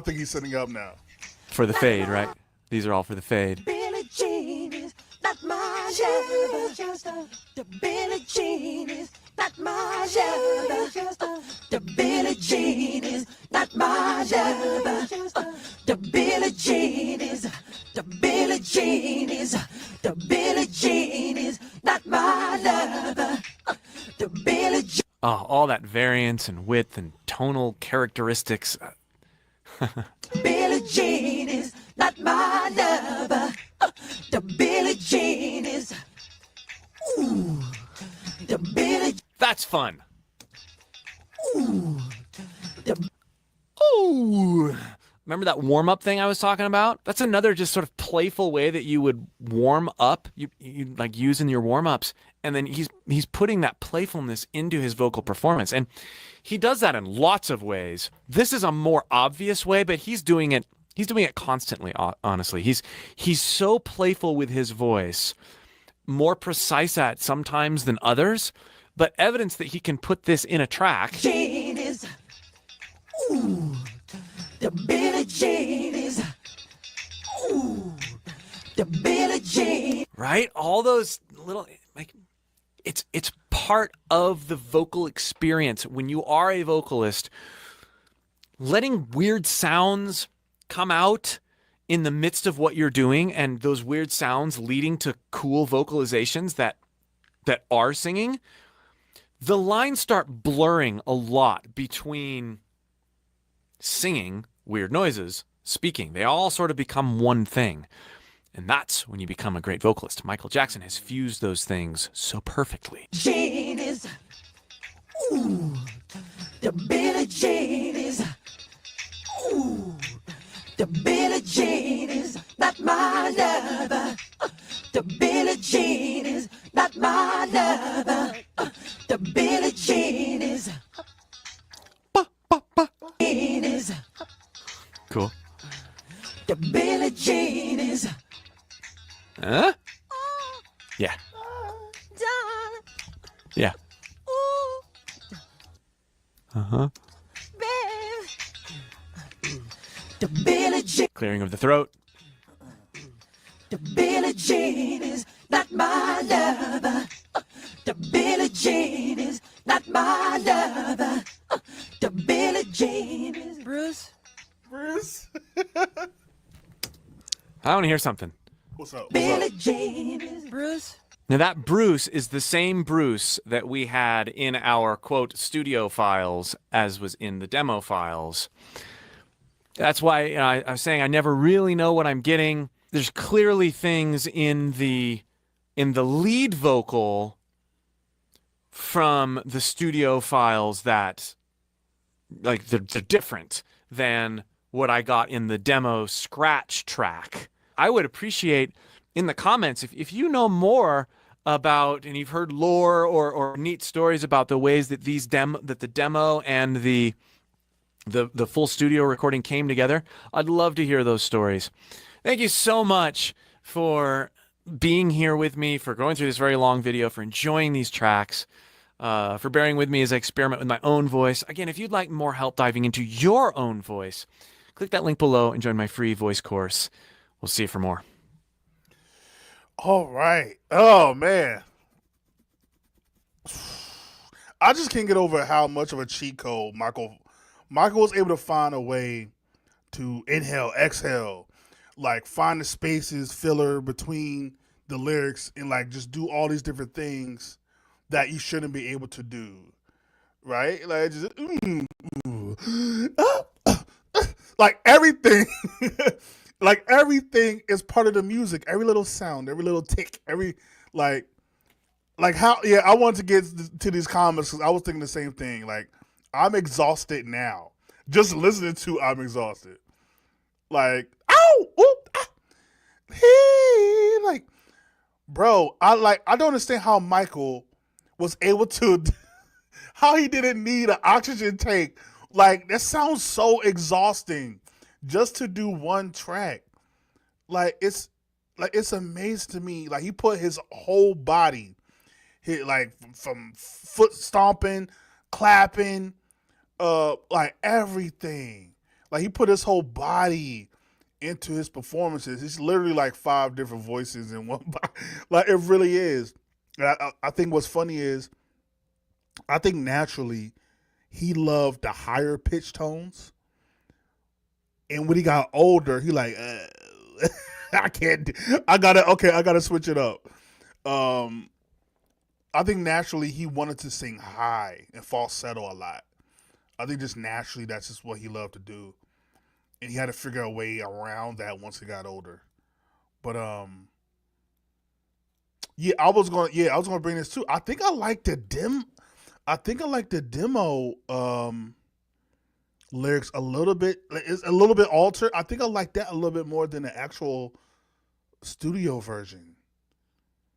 I don't know. It just seems like a little bit more free. I guess what you say. It just feels a little bit more free. Different. I think he said something like "go to my room" or something like that. I'm like, what? Look what you done to me.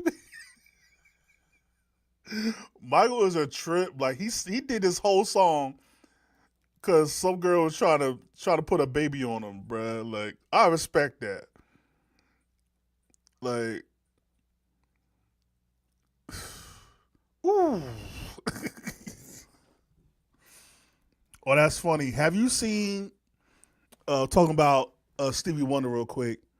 Um, have you seen the Clark sisters doc? That had to be. I think that was like 5 years ago. What was that, like 2020? When he did the Clark sisters doc and the mother, Dr. Mattie Moss Clark. Like, she didn't know that was a Stevie Wonder song that they were singing.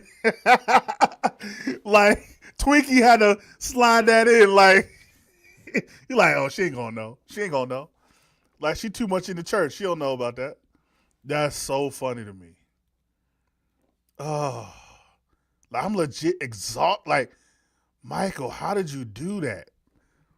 Like, and you know he made a billion other tracks. That's the funny part. He made a billion other tracks that he never put on the album. Whew. So let's see what we want to do. Let's see what we want to do.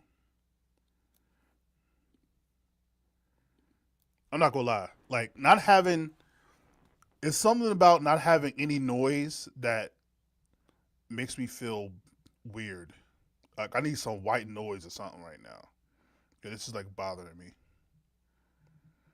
Hold on. Not my lover. Billie Jean is. Billie Jean is. Ooh. I'll probably get to, because reacting to the halftime shows is such a headache because of the copyright. I probably won't be able to react to them live. I'll probably just do them and then upload them because those copyrights are so inconsistent.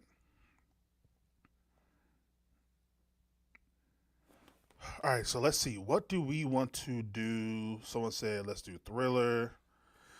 Have you heard We've Had Enough? I definitely heard that. I can't remember what it sounds like off rip right now. Hold on, let me see. We've Had Enough. I might have reacted to that. Did I react to that? Hold on.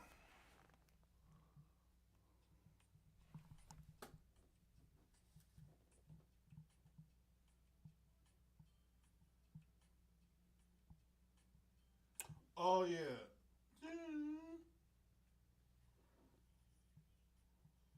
Oh, yeah. Oh, you know what I want to do? You know what I want to do?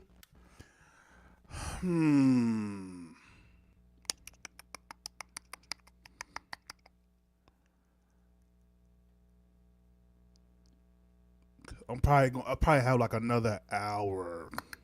I low key want to get into Janet Jackson. You know what? I saw a video yesterday about Janet Jackson's halftime performance. I low key want to react to that right now, so that it will tie into because Janet has a documentary from like 2022. I want to react to. Um, it's like 4 parts to it, so like it's like 4 hours or something like that.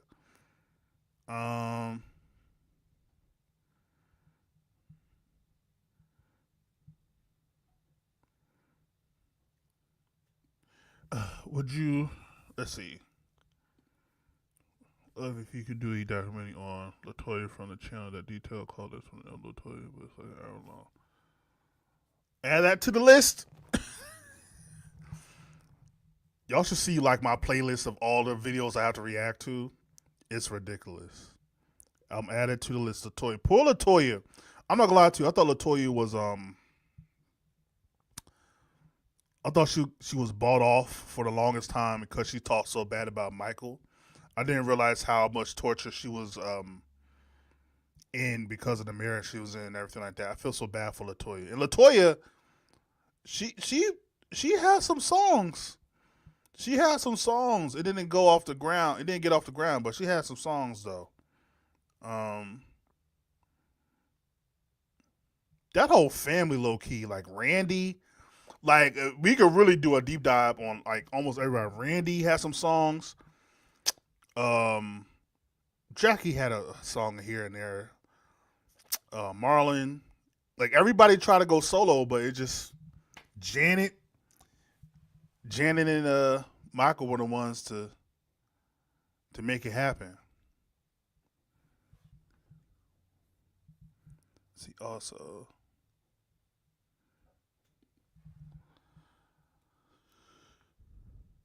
Victory. Oh yeah, one day. So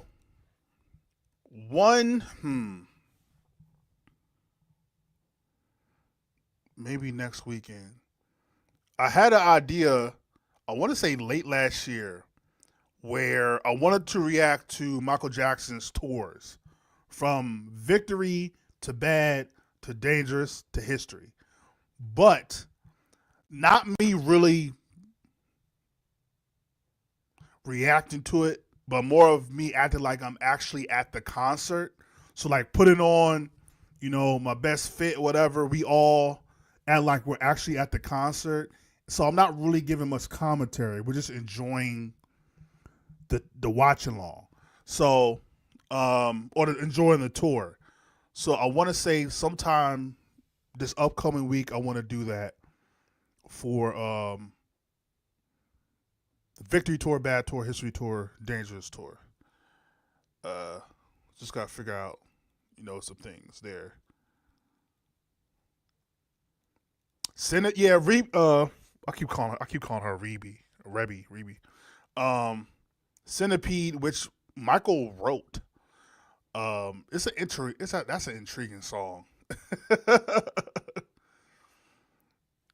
Oh yeah, when Michael said Latoya, your voice is so irritating.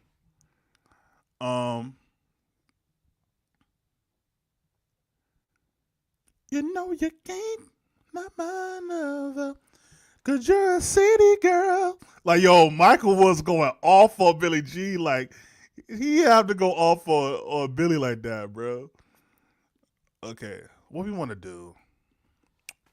Oh, I really want to watch Janet. This doc on Janet Jackson. It's only like 15 minutes, whatever, about the halftime performance because I have some thoughts that I wanted to get off. It should be relatively. I think it just uploaded not too long ago. 'Cause you're a city girl, not my lover.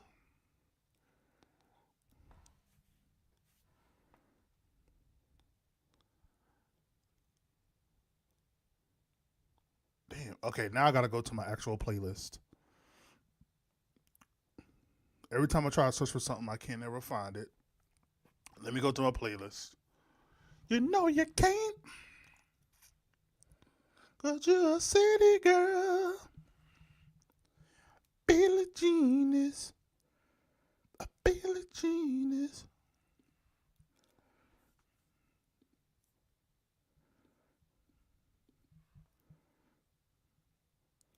Let's see. Here we go.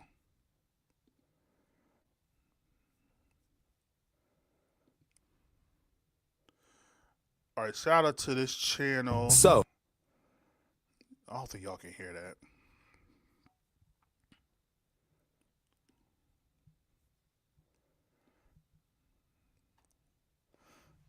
Do do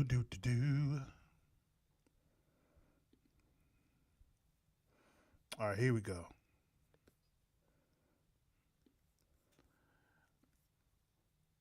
I still think, you know what? Actually, before we do that, who do you think? Let's have a discussion right now. It really does. The song does get stuck in your head. Who do you want to see do the halftime show for the Super Bowl next year? Because I have some people.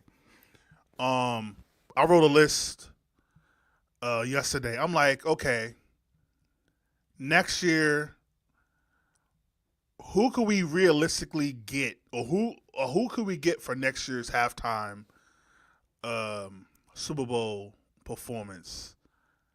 Because I think there's a few people. One, I think they owe Janet Jackson. They need to spin the block on Janet Jackson. They owe her for 2004. So I think, yo, what's up? Yeah, they owe. I thought he was saying. Yeah, I thought he was saying City Girl, but he could be also saying Silly Girl. Yeah, Janet would have wanted to perform, but I think Bruno already had two other performances. I really think they missed the ball with Bruno specifically because when he got it, I want to say, what was that, 2014? I'm like, that was too early. They should have waited till like 2017 to where like, what was the album, 24 Karat Gold or something like that? Like once that album came out, that's when he should have had the halftime show. So 2016, 2017, after Uptown Funk You Up, that's when he should have did the halftime show. I'm like, 2014, he don't even have enough hits. Yeah, Janet ain't coming back how they did Janet Dirty. She ain't coming back, but I would like her to get that. Mariah Carey, I don't think she even got close to the halftime show. I thought for sure in the 90s she would have got something. Silk Sonic. Silk Sonic would be dope. Anderson .Paak, who already did. Dr. Dre, he played the drums for Dr. Dre a couple years ago for their halftime show. Who else? I had like an actual list. Billie Jean is. Let's see. I said, okay, I want to see where you at with this. Chris Brown. I think Christopher Brown would kill a halftime show. Now, I don't know, because of all the things that have happened, I don't know if that will be allowed, but Christopher Browner, I would love to see The Weeknd do one. The Weeknd, yeah, he already did it 2020. I want to say 2021. Yeah, he just did one not too long ago. Which I haven't even seen that performance. So eventually I'm gonna have to do that. I was like, they're definitely after Kansas City lost. I'm like, oh my God, Taylor Swift probably gonna wind up doing it now. Because I'm so happy they did not show Taylor Swift at all during the Super Bowl, outside like maybe one or two times. I'm like, the Kansas City Chiefs were so bad, they said, we can't show Taylor Swift. That's how bad the Kansas City Chiefs were. But I'm like, man, they're definitely going to have Taylor Swift perform. I was thinking, Justin Bieber. You know what's funny? I don't know no Justin Bieber songs outside of his first couple years. So I know a lot of people that are like, Justin Bieber. I'm like, I don't know I know he's still relevant. I know he's still popular. I know he got major hits. I have not been checking for Justin Bieber for a long time. So I'm actually intrigued to see what that would look like. I would love Sierra. I would love Sierra. If I saw her with Missy Elliott, Busta Rhymes this past summer, I would love them to have their own halftime show. I don't understand why they had Missy and Katy Perry do a whole, like, that doesn't even make sense. I think Missy is a big enough star to where she can have her own halftime show along with Busta Rhymes, along with Sierra, or if you just want to do Missy Elliott and Sierra, that alone I think would be dope as hell. Oh yeah, she definitely gonna break up with Bull. Don't let him retire. Oh, don't let Travis retire. They definitely breaking up. Outkast, I think if they ever go to, like, back down south, definitely gotta have Outkast. One where I don't like. I don't know his music, but I know he's such a big artist that he low key has to do one. Bad Bunny. I know eventually Bad Bunny has to do one, especially if they do a Super Bowl in like Florida or something like that, or Atlanta. If Sexy Red ever does a halftime show, I think the world would have exploded at that point, and there's no other people available because I don't. But then again, I wouldn't put it past nobody. New kids on the block. Are they still alive? Didn't they do one in like 91? New Kids on the Block. Hell, we might as well do New Edition. Bring New Edition back. Let's see. Oh, there's one I really, really, really, really want. I don't care how y'all feel. I really want T-Pain. Like, I really want T-Pain to do a halftime show. Like, he has so many hits, bro. I would really want T-Pain. I'm still mad about how they did Coldplay. I feel like Coldplay deserves so much better than what they got when they had to put in Beyonce and Bruno. I'm shocked Metallica hasn't done. I don't think, did Metallica ever do one? I don't think Metallica has done one, right? Kind of shocked Metallica hasn't done it. I'm shocked AC/DC never did it. Guns N' Roses, I think, were broken up by the time they could have did it. Like, I'm so mad. Like, when they went on that run after Janet of doing like rock bands, why couldn't you just did 90s, 80s rock bands? No disrespect to the Who and all them, but like, couldn't you not done at least somewhat current rock bands? Red Hot Chili Peppers, like, that was just so weird. Okay, now let's get to this video. I hope it won't be a copyright. I don't think it will. We're gonna find out. But I still want to talk about Janet Jackson in this halftime show. So let's get it. Hold on. You know you ain't, 'cause you're a city girl. Let's go. How this Super Bowl changed the NFL forever.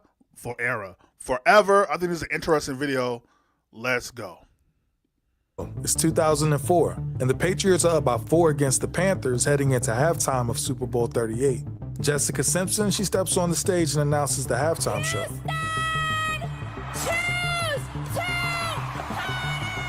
Which, in hindsight, featured an interesting cast of characters, from Kid Rock to P. Diddy, and of course, the headliner, Janet Jackson.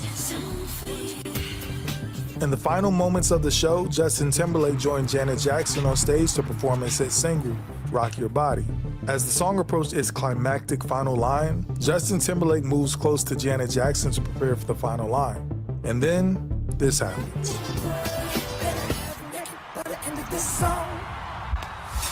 In a split second, Janet was exposed to an audience of millions. That fleeting moment, less than a second long, set off a chain reaction that reshaped not only the careers of Janet Jackson and Justin Timberlake, but also the Super Bowl halftime show and the NFL forever. Welcome to the show.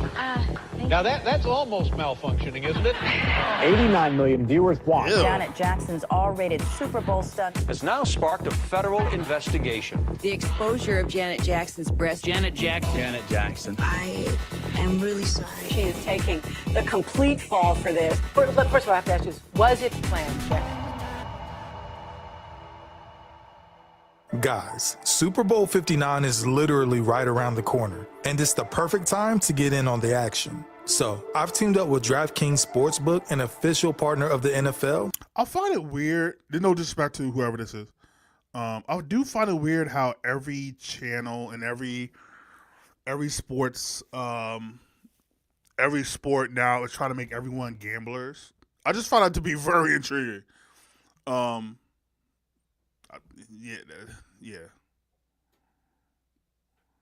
The U.S. We are very well, I'll get to it. I got some. We're uninspired. Think marching bands and forgettable theme medleys, that kind of stuff.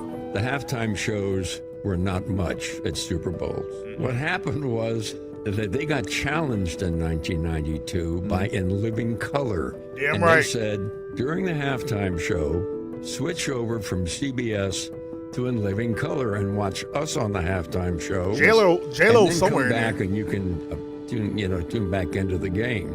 And at halftime, when the Dancing Snowflakes came out there, CBS lost 20 million people in like 30 seconds on their radio. That's where this comes in. Our Super Bowl countdown clock. It'll be coming on later in the show to let you know when to switch back to the second half. You won't miss any of the senseless brutality. CBS said, and the networks all said, the NFL said, we can't put fluff in the in a Super Bowl halftime show. We need something that's going to grab people and keep their attention. Then came 1993.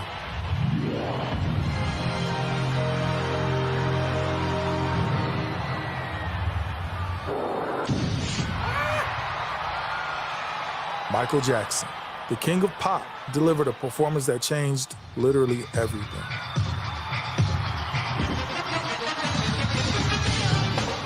He moonwalked across the stage and turned what was essentially a bathroom break into a spectacle.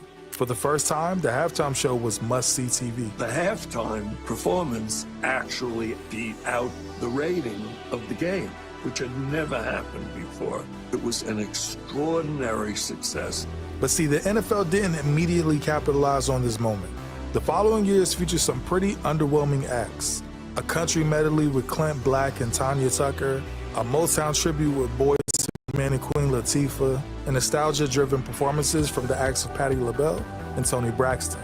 The halftime show just wasn't consistently exciting until 2001. Thanks to the Viacom-CBS merger, MTV got involved. At the time, MTV was the epitome of edgy, youth-driven pop culture.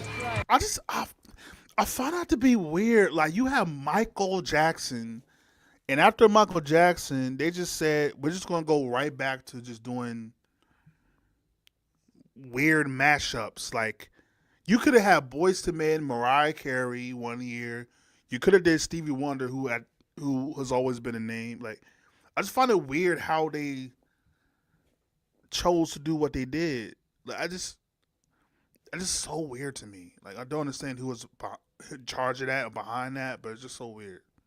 Here to perform their record awarding video, unbelievable 7 straight days. I mean, I might be showing my age here a little bit, but do you guys remember TRL, The Real World? Yeah. Yeah, fun times. Road rules. MTV's reputation for pushing boundaries made it the perfect partner to revamp the Super Bowl halftime show.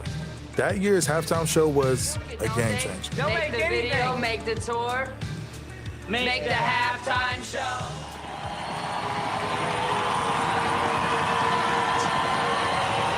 And why couldn't I got Backstreet Boys? Like, I understand NSYNC was NSYNC, but like, y'all kind of gave me Backstreet Boys too.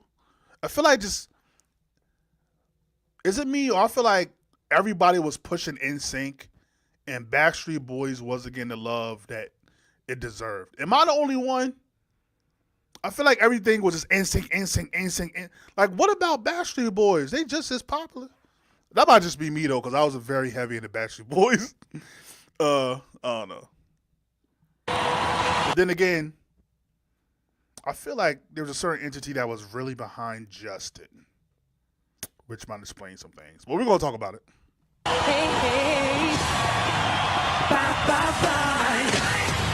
Aerosmith, Britney Spears, Mary J. Blige, Nelly, and NSYNC all on one stage. It was chaotic. It was fun, and it worked. From that point on, the halftime show became a platform for the biggest names in pop culture. When CBS was given the rights to host another Super Bowl, Super Bowl 38 in 2004, they turned to MTV again. This time, they chose to go with, well... My guest today is one of the most beautiful and talented artists in the music world. She continues to set the mark, which other pop stars are simply measured by. We're delighted to have her. Please welcome Janet Jackson. Gentlemen, Janet Jackson. Janet Jackson. Janet Jackson! Janet was a global superstar with decades of hits. With MTV becoming even more edgier than before, Janet, she seemed like the safe bet. Like, you can show that on MTV, but you can't show a little... All right, never mind. Specifically, can you get into that? Any surprises? There's a special guest. Can't tell you who. Really? Yeah, there's a special guest. You can't give us a clue or anything? But as we know now, things didn't go as planned. Tonight, there is fallout from the fallout. We have a report of a secret rehearsal, and we know where the singer is now. See, here's the thing. What happened on the stage wasn't entirely unplanned. During rehearsals, there was an idea to have Justin remove part of Janet's costume, revealing a red bustier underneath. Now, I was under the impression that what was going to be revealed in the costume reveal was a red brassiere, a bustier, forgive me, and got in, didn't really have time to rehearse it, got to the field, went on stage, was in the moment, and... It was risque, but was thought to still be within the boundaries of live TV. However, the plan was reportedly scrapped due to a list of change requests by execs. For example, another change request was not to have Kid Rock wear the American flag, as some may have felt it was disrespectful. Yeah, he still wore it. Isn't that like illegal to do that? Okay.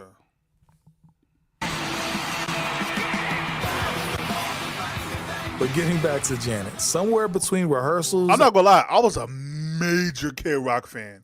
From I was a wrestling fan. What now was, but at the time when I became a wrestling fan, Kid Rock was had all the cool theme music, like Undertaker, I am American Badass. He had all the cool songs. Kid Rock was really him. I'm not gonna hold you, even though I don't care for him today. Kid Rock was really him, bro. In the live performance, things changed. Adding to the intrigue, right before the performance in Houston, Janet, Justin, and her stylist had a brief private meeting with just the three of them, due to Justin not being able to make the final rehearsal due to previous engagements. Some believe this is where the last-minute decision was made to alter the show. Janet would later confirm that they did agree to make a change without informing anyone else. However, she insisted that what happened on that stage was not what they had intended. First of all, I have to ask you, was it planned, Janet? No. It was not planned. Well, what people don't understand is he was to take and rip the piece off that he did. The leather piece. Right, but more came off than what was supposed to. So he was supposed to pull that off and we just see the red there. Ultimately, we'll never really know the full truth about what happened. Only the three people in that room will.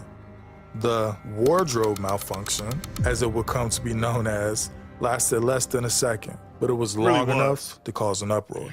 Janet's spokesperson said Justin was supposed... That's what's so nerve-wracking. It was a split second, and then it zoomed out. So unless you wanted to be a creep and had it on VHS or DVR and paused it, you didn't even see it. That's what's so nerve-wracking about people making it it was the biggest thing in the world, which is just a half a second. Supposed to reveal her red bra, nothing more. Both stars called it a wardrobe malfunction. Bustier. During the game, Justin seemed to forget about the controversy and was seen smooching with Cameron Diaz in the stand. This literally He was with like Cameron the first... Diaz. I didn't know that. Justin got a, you know what? Because I thought he was with Jessica Alba after Britney. He was with Cameron Diaz? Dang, homie. Justin got around, huh? I could have swore he was with, okay. Viral moment. Before going viral was like even a thing. Janet Jackson literally became the most searched person and term of 2004 and 2005. And it broke the record for most searched event over one day. Even the co-founder of YouTube has said that the Super Bowl incident was one of the 2 major events in 2004 that sparked his interest in creating a video sharing platform. But despite the virality of the moment, it turned negative instantly. CBS received over 500,000 complaints, and the FCC, or Federal Communications Commission, launched an investigation. Let me just say that everyone at Viacom and everyone at CBS and everyone at MTV was shocked and appalled and embarrassed by what transpired. CBS was ultimately slapped with a $550,000 fine, though it was eventually overturned in court. Congress even passed new legislation, informally known as the Janet Jackson Bill, that increased fines of indecency violations. The issue is here that the airwaves that are used by radio and television that are broadcast are public airwaves. They are owned by the public. They are licensed from the public to radio stations, and they must be used for the common good. This is the Janet Jackson bill, for lack of a better terminology. The FCC's crackdown didn't just affect live television. It had a chilling effect on broadcasters across the board. One of the most notable examples of this was Howard Stern. Yeah, like what's crazy is, like, if you really looked it up, there wasn't even like, you couldn't even see the whole, you know, situation. There was still like something covering it. So that's, I find it weird how the government and how like certain companies are so obsessed with trying to censor people. Like, they're obsessed with it and try to act like they're the moral fiber and the moral police. Meanwhile, they are the same ones that years later come to find out they got mad allegations of doing such and such. I find that to be very weird. All these people, like, they're so like, oh my God, the children. But y'all don't be thinking about the children when y'all be doing what y'all be doing behind the scenes. Oh, okay. Stern, known for his provocative and often explicit radio show, found himself squarely in the FCC's crosshairs. It's become increasingly difficult to do my show.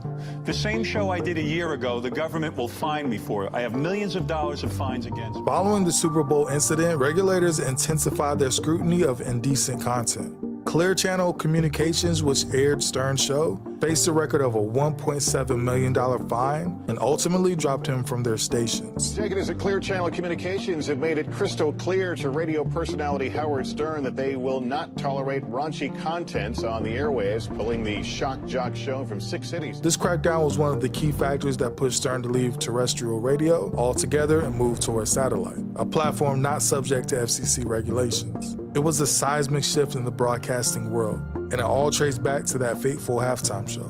Meanwhile, Les Moonves, the CEO of CBS, took the incident personally. He demanded public apologies from both Justin and Janet. Justin, he complied, apologizing both privately and during the Grammy Awards. Listen, I know it's been a rough week on everybody, and what occurred was unintentional. Y'all saw some titty meat. Like, stop, like, y'all, like, stop it, bro. Like, stop it with the whole, oh my God, I'm so sorry. Oh my God, I can't believe. Like, stop it, bro. Y'all saw a little, little titty meat. Like, it's not gonna hurt you, bro.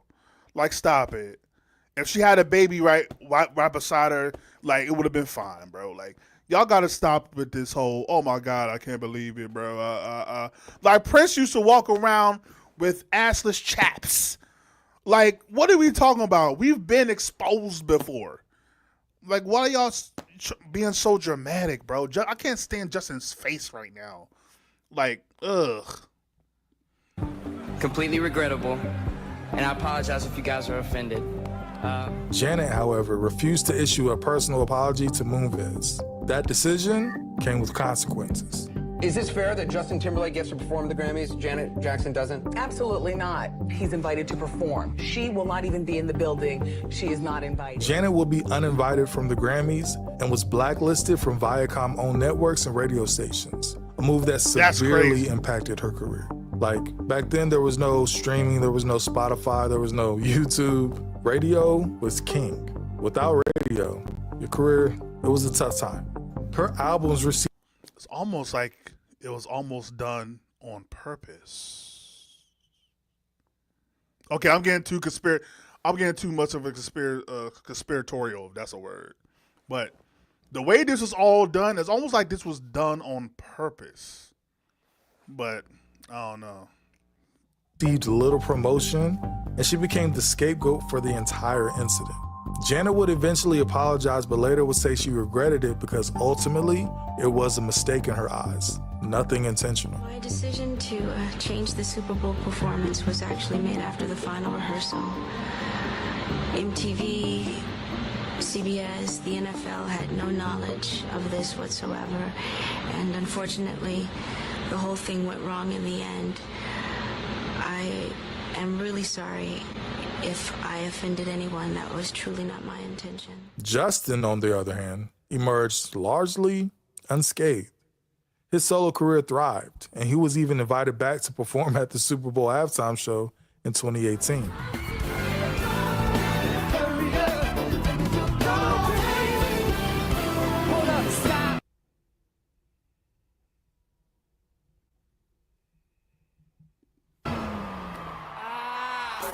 The stark difference in how Janet and Justin were treated sparked debates about gender, race, and double standards in the entertainment industry and society in general.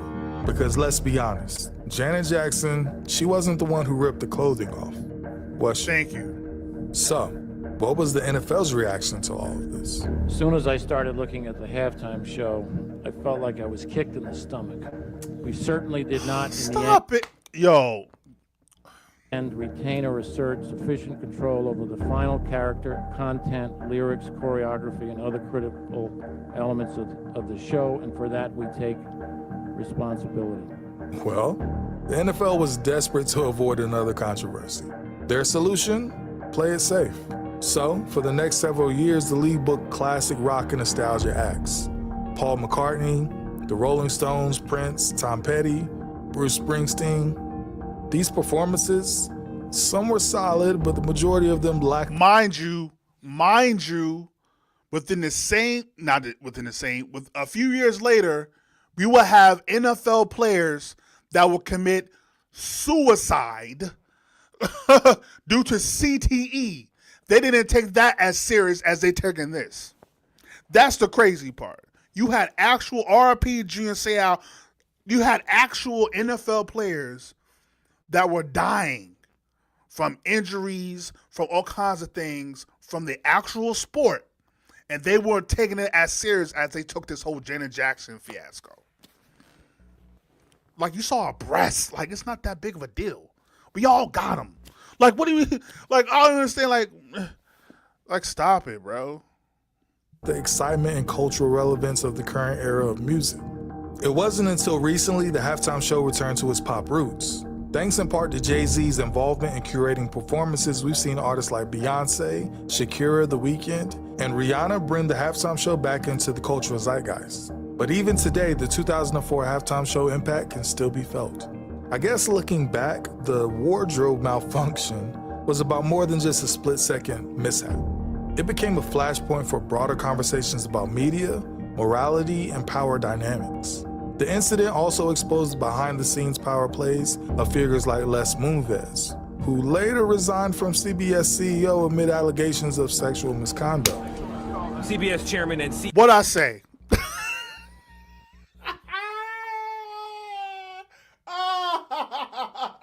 What I say? Did I clock that? What I say? That's crazy. Bro, that's wild, bro. And power dynamics. The incident also exposed behind-the-scenes power plays of figures like Les Moonves, who later resigned from CBS CEO amid allegations of sexual misconduct. CBS Chairman and CEO Leslie Moonves, the top executive at America's most-watched television network, has resigned tonight, bowing to pressure brought on by a widening sexual harassment scandal. The number of women now publicly accusing Moonves of sexual misconduct has doubled to 12, according to a new report by the New Yorker magazine, detailing 6 previously unreported incidents, which allegedly took place between the 1980s and early 2000s. The irony in that is, I don't have to say. The fallout from Super Bowl 38 reshaped not only the halftime show, but also the NFL's relationship with its audience. The league's cautious approach in the years following the incident reflected a heightened sensitivity to public opinion and corporate sponsorships. Yet, the evolution of the halftime show from nostalgia acts to bold contemporary performances proves the enduring power of live entertainment. Janet Jackson's career may have been unfairly derailed, but her influence remains undeniable. And while Super Bowl 38 serves as a cautionary tale, it also underscores the transformative potential of pop culture moments, for better or for worse. Yeah. Okay, let me stop. This pisses me off on so many levels. One,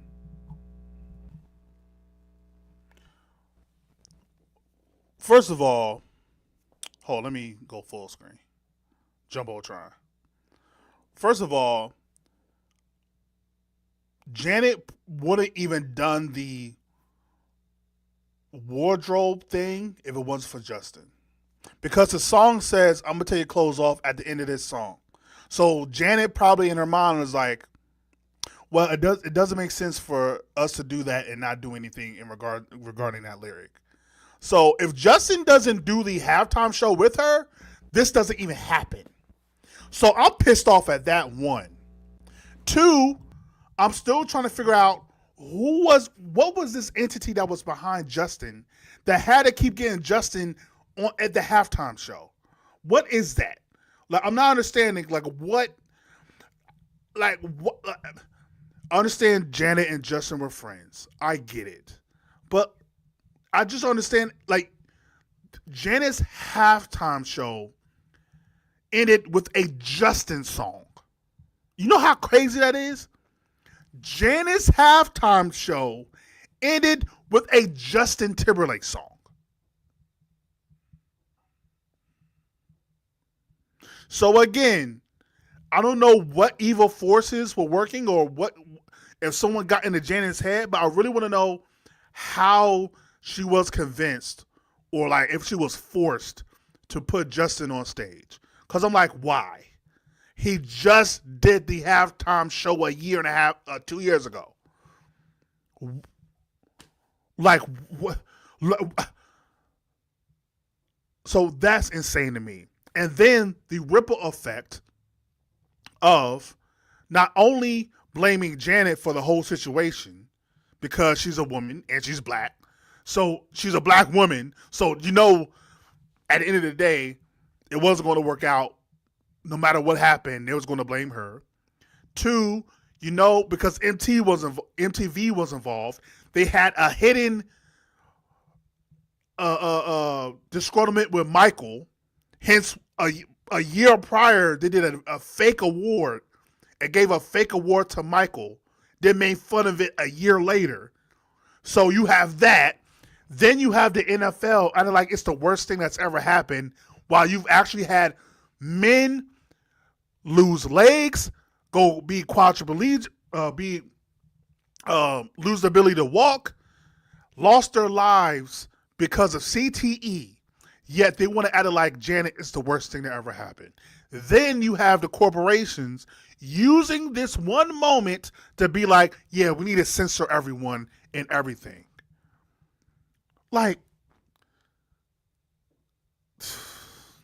And then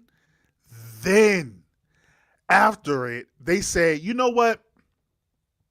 You know what the problem is? We just gave you black folks too much power. We try to give you black folks a chance and you ruined it. Let's just do all old white acts. I'm like, what? So now they're like, oh yeah, the black folks, y'all done messed it up. Y'all messed it up for everyone. So now we got to go back to the 60s.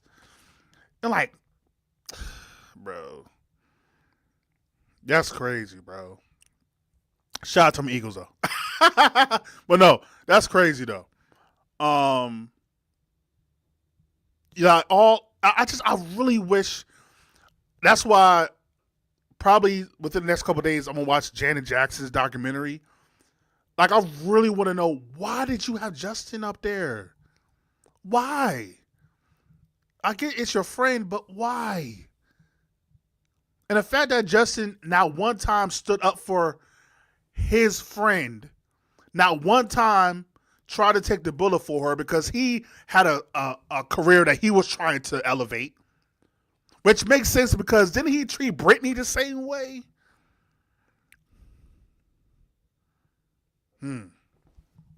Okay.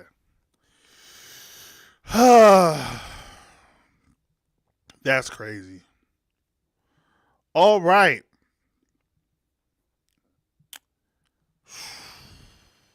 So,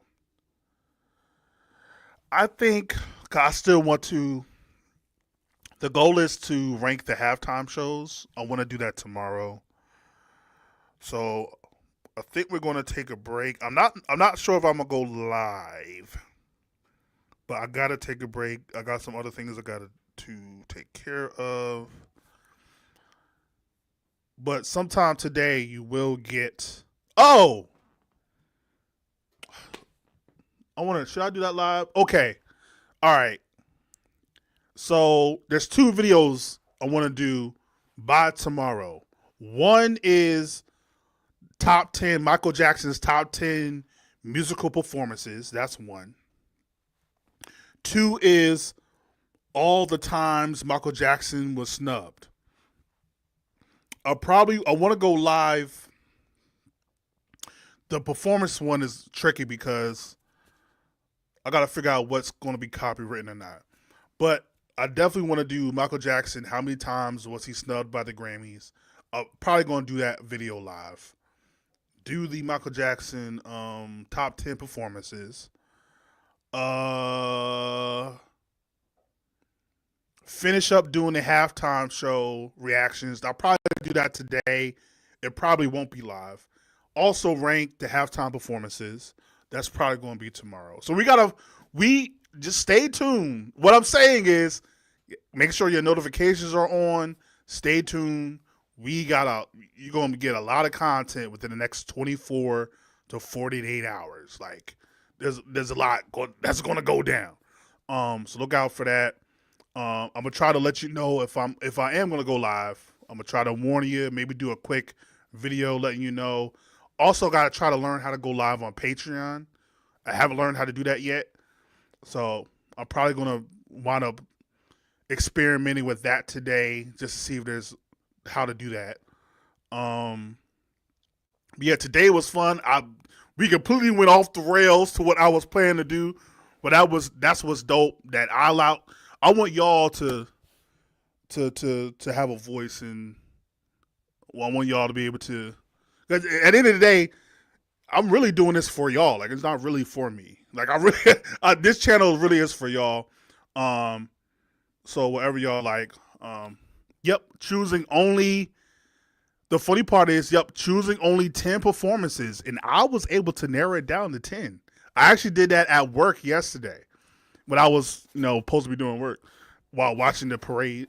I actually narrowed it down to 10. So I can't wait for y'all to see what I chose as my top 10. That's going to be funny. So comment. I might do a community post and put like what you think is his top 5, top 10, his greatest performance. But yeah, that's going to be fun. So definitely stay tuned. Make sure to like, comment, subscribe. That is very important to keep me in the algorithm, to keep me circulating. Make sure to like, comment, subscribe. Even if you were in the live, comment still, like still. Definitely appreciate your time today. I can't wait. Can't can't wait for us to go live tomorrow. That's even going to be. I'm going to try to be. I'm letting you know right now. The goal is to go live around 8:30 to 9, like very early.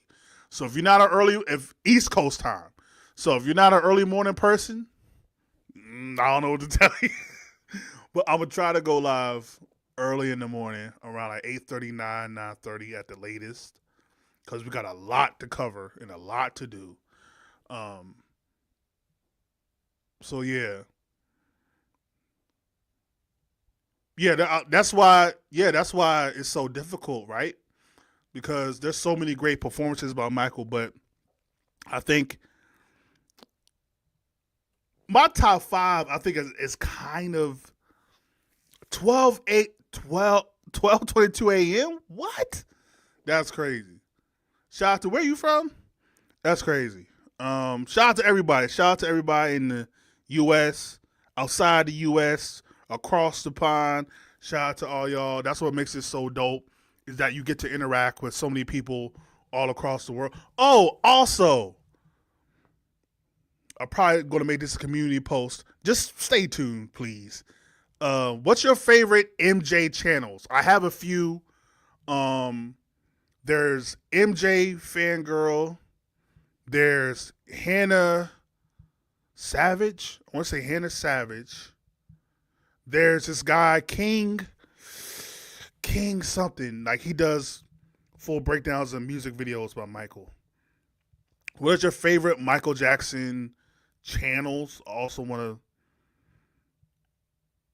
to know that as well. So stay tuned. I'm gonna be bothering y'all over the next couple of days. So just stay tuned.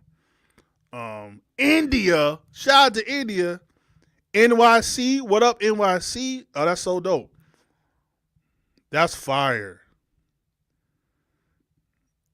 NYC, I want to say something so bad, but I know y'all going through enough. Not even going to do it. Oh, wait a minute. I thought you're a Cowboys fan, so you're not even bothered by the Giants. Never mind. I think you're a Cowboys fan. But again, shout out. Thank you. Yeah, MJ Fangirl. Yeah. She has a dope channel. Hannah Savage. I think that's her name. And there's another one. I just put him on a playlist. King something. Hold on. King.